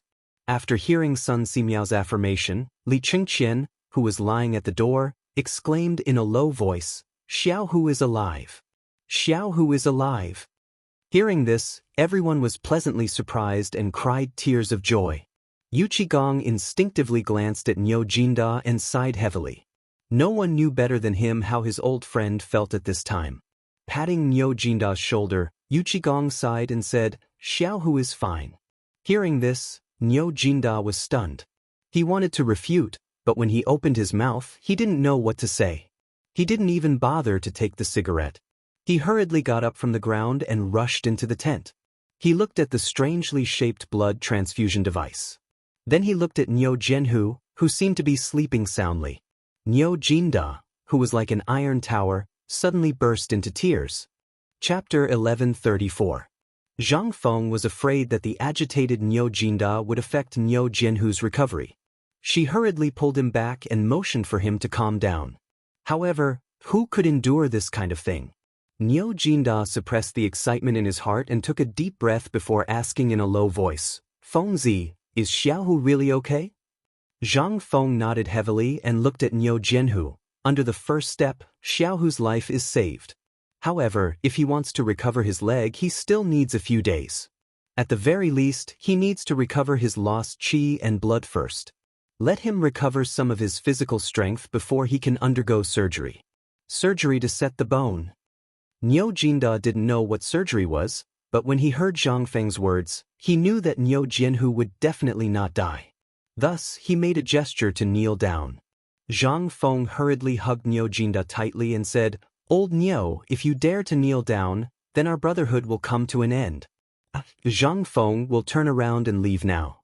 I will never acknowledge you as my brother again." When Niu Jinda heard this, he didn't know whether to kneel or stand. After pondering for a moment, he rubbed Zhang Feng's head. Although Zhang Feng hated it when others touched her head, she also understood how a father felt at this moment. Cough, cough, cough. At this moment, a sudden coughing sound caused everyone inside and outside the tent to hold their breaths. Zhang Feng, Sun Simiao, and the other three hurriedly looked at Niu Jianhu on the bed. Niu Jianhu had unknowingly opened his eyes. Although it was a little weak, Niu Jianhu still forced himself to stay awake. He looked at Zhang Feng with a bitter smile and said, "Fengzi, I'm useless. I've caused you trouble." Zhang Feng's eyes became hot. She patted Niu Jianhu's shoulder and said, "What nonsense are you talking about? You've already done enough. Don't think too much about it. Just focus on recuperating. In a few days, I'll let you witness a miracle. Lao Tzu will let you climb back up just like how you fell." Niu Jianhu laughed bitterly when he heard this. He knew that he couldn't keep his leg. He thought that Zhang Feng was comforting him, so he nodded respectfully and agreed. Only then did Niu Jianhu look at Niu Jinda and call him father with a choked voice. Niu Jinda shuddered when he heard the word, father. Although he tried to hold back his tears, his trembling body betrayed him. Niu Jinda sighed hoarsely. Niu Jianhu comforted him. "It's all my fault. I was careless. I hope father won't blame others. I didn't do well enough. Just focus on recuperating. Fengzi said that you'll be able to walk in 2 months. Don't think too much about it. Otherwise, Fengzi will be busy for half a day. Don't cause trouble for lunatic." However, before he could finish, Niu Jianhu fell into a coma again. When he woke up this time, everyone could finally breathe a sigh of relief. When everyone saw that Niu Jianhu had fainted, they wanted to say something. However, Zhang Feng waved his hand, indicating that he was fine and that he had just lost a lot of blood. Then he asked everyone to leave the tent. At that moment, only Zhang Feng, Sun Simiao, the unconscious Turk, and Niu Jianhu were left in the tent. Zhang Feng looked at Niu Jianhu and said, "Elder son, we only have 3 days to prepare. After 3 days, regardless of whether it succeeds or not, this surgery must be done. If we don't do it on his leg, the wound and bones will become infected. When that time comes, we'll have to amputate his leg." Sun Simiao frowned slightly. He wanted to say something, but in the end, he didn't say anything. He just faintly agreed. After all, the military camp wasn't a place to stay for long. When Niu Jianhu's condition improved slightly, Zhang Feng made a stretcher and ordered someone to send him back to the academy. After all, there were many things that weren't easy to use in the military camp. For example, there were some materials for experiments and surgery, as well as some anti-inflammatory and disinfectant items. When they were on the mountain, they had prepared a lot of things when they had nothing to do. When they came, they didn't know what was going on, so they just picked up the important things and brought some. As soon as they left the military camp, Zhang Feng looked at Chen Chumo and couldn't help but ask, "Why haven't I seen General Yuqi or General Chen since I came from the military camp? It's been more than 2 hours." Chen Chumeng had long known that Zhang Feng would ask this. After all, everyone would ask the same question. How could there be such a person in the military camp? He felt a little helpless, but he looked at his shoulder and asked, "Do you think that if someone went up the mountain to look for you, you would definitely be on the mountain?" This question made Zhang Feng a little surprised. Chen Tiniu was right. According to the usual practice of the Tang dynasty, Chen Yaojin might not be here at this time because of other things. After all, such a big thing had happened before, so it would be strange if Chen Yaojin could sit still in the military camp. As for Yu Qigong, Zhang Feng really didn't know. Zhang Feng also wanted to meet the 2 legendary gods of war of the Tang dynasty. But at this time, it seemed that it was not fate. Then, he shook his head and went up the mountain in silence. After going up the mountain, Mr. Zhang Feng ordered people to use mugwort to empty a cabin that Chen Chumo and the others had built separately. He smoked the whole cabin with mugwort inside and outside before he let Niu Jianhu in. Chapter 1135. Dugo watched all this with his eyes wide open. He opened his mouth, but in the end, he couldn't say a word. He could only stand aside silently, as if this room belonged to him. But Zhang Feng didn't care about this anymore. There was only a broken wound on Niu Jianhu's leg, but there was also a wound on his arm that seemed to be caused by something. The wound was about 12 centimeters long, but it was only a superficial wound. At this time, the blood had already dried up. Zhang Feng speculated that it might have been caused by a scrape or something on the wooden pile after falling down when climbing the net wall. At this time, it couldn't be seen. Zhang Feng took the cotton dipped in alcohol with tweezers and carefully cleaned Niu Jianhu's arm. He even shaved off the hair on his arm. He didn't want Niu Jianhu, who had survived with great difficulty, to have any sequelae. Therefore, before doing everything, he disinfected with alcohol again and again. At this time, Sun Simiao had completely become his assistant. Each of them took a needle and carefully stitched up the wound. Although Sun Simiao's hands were trembling badly, and the stitches were twisted and turned, he still persisted. Anyway, this Niu Xiaohu didn't rely on his appearance to earn a living. Moreover, only the inner side of his arm was exposed. Ordinary people wouldn't notice the wound on his hand unless they looked carefully. It was already good enough that a man didn't die. How could he be picky? The Turk who transfused blood to Lu Xiaohu had died before the blood transfusion was completed. He didn't die from blood transfusion, but was deeply frightened to death. As for the death of the Turk, although Zhang Feng felt a little guilty, other people didn't have any reaction to it. It seemed that the death of the Turk was not as worthy of their sympathy as the death of a sheep. Zhang Feng also didn't understand what was going on. In the end, he could only conclude that the people at this time were tough. Thinking about it in reverse, if the people of the Tang dynasty fell into the hands of the Turks, their end would be even more tragic. Zhang Feng also thought of this at this moment. He shook his head and reminisced. Zhang Feng invited Sun Simiao up the mountain for a certain purpose. Although teaching was one aspect, he invited Sun Simiao up the mountain in name to make the bone-strengthening soup and 8 treasure porridge.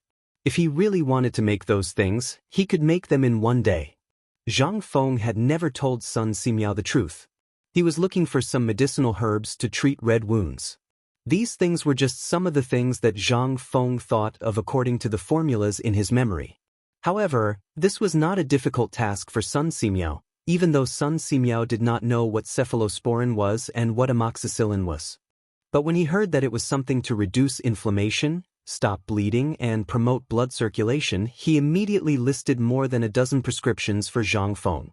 Zhang Feng was stunned. In the end, Zhang Feng remembered the process of making penicillin mentioned in the textbook before. He simply made a set of experimental equipment and collected some penicillin. This thing was too precious. Zhang Feng hesitated for a long time. Then, he gritted his teeth and took out a porcelain bottle from his arms. The porcelain bottle was not big, only the size of a walnut. But even so, it took Zhang Feng half a month to collect this small bottle of penicillin. At this time, Zhang Feng wanted to pour the penicillin powder on Niu Jianhu's 2 wounds, but after thinking about it, he poured some back and slowly sprinkled it with his fingers. This thing was too precious. He would need it during the surgery. If he gave it to Niu Jianhu at this time, what would happen if he bled out during the surgery? Moreover, these people had infinite strength and were as strong as bulls. Zhang Feng could only hope that their bodies could bear it. Later, he found Li Gan and the others to take care of Niu Xiaohu. Then, he threw the medicine that Sun Simiao brought to them. Sun Simiao also told them how to take the medicine and so on. Finally, the 2 of them walked out of the cabin. As soon as they walked out, Sun Simiao saw Zhang Feng's dignified face and asked with a smile, "Don't you already know how to perform the surgery?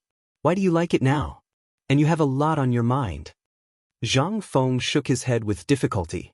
"It's no problem to experiment on animals with this thing, but did you see the mule come back to life later?" When he said this, Sun Simiao could not help but be stunned.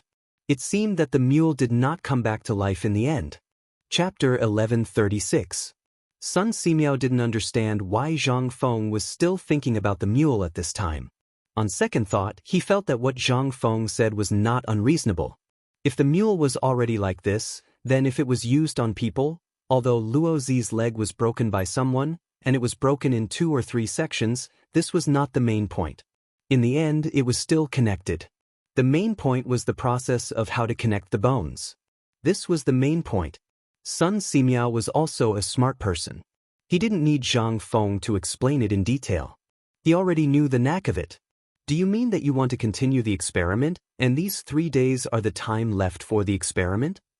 Zhang Feng nodded and said, "Indeed, but these 3 days are for the 2 of us. I don't know if Elder Sun dares to accept it. After all, I've said before that I only know a little bit. If I really want to use a knife, I'll have to rely on Mr. Sunday. I'm just a person who fishes for fame. If I really want to use a knife, I'll tremble." Sun Simiao laughed and said, "If that's the case, then old man will go back first and think about it carefully. How should we do this thing? But do you think this kid can last for 3 days?" Zhang Feng nodded. 3 days is definitely not a problem. After all, the bone contusion and muscle damage are too serious, so we have to wait for his wound function to recover a little. There are some things that I can't tell you in 1 or 2 sentences for the time being. After dealing with Xiaoyou's matter, I will tell you in detail. How about the whole process of this operation?"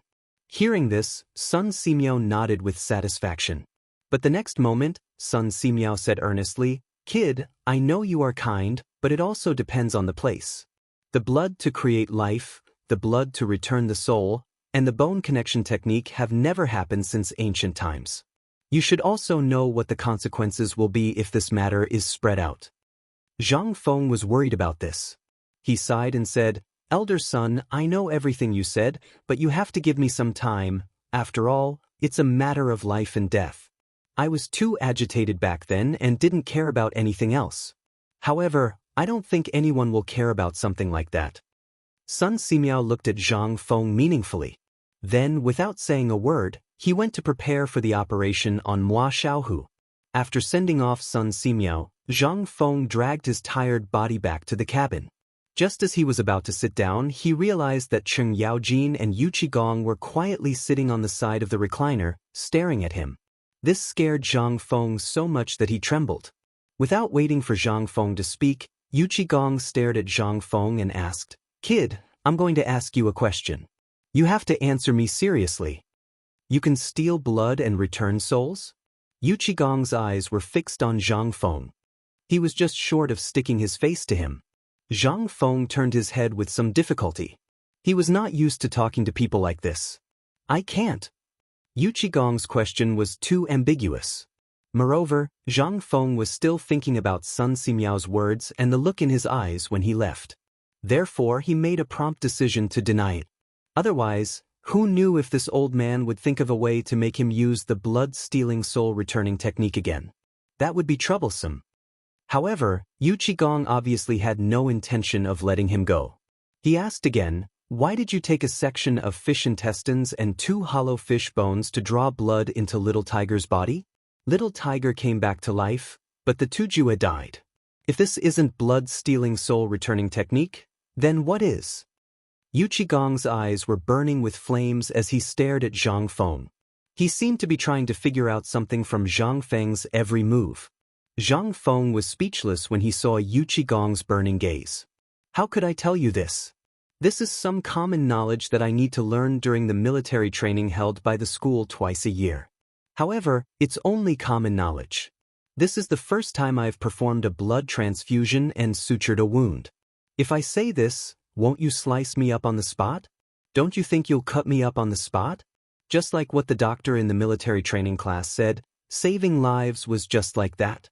The more you treated the other person as a human, the more likely you were to save them. Humans were actually very strong. There were people in ancient times who scraped the bones of Guan Yu and Guan Yunchang to heal their wounds. The main thing was that Fei did not remember it. After all, he was not omnipotent. He could remember everything clearly. Western medicine originated from barbers. If one could cut people's hair, one could become a doctor.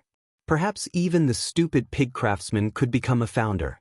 Letting blood out was a cure for all kinds of diseases.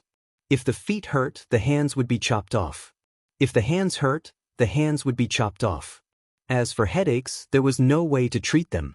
If Lao Tzu knew how to disinfect the brain with alcohol, it was simply a groundbreaking invention. When it came to the latter, wouldn't they worship him like he was their ancestor?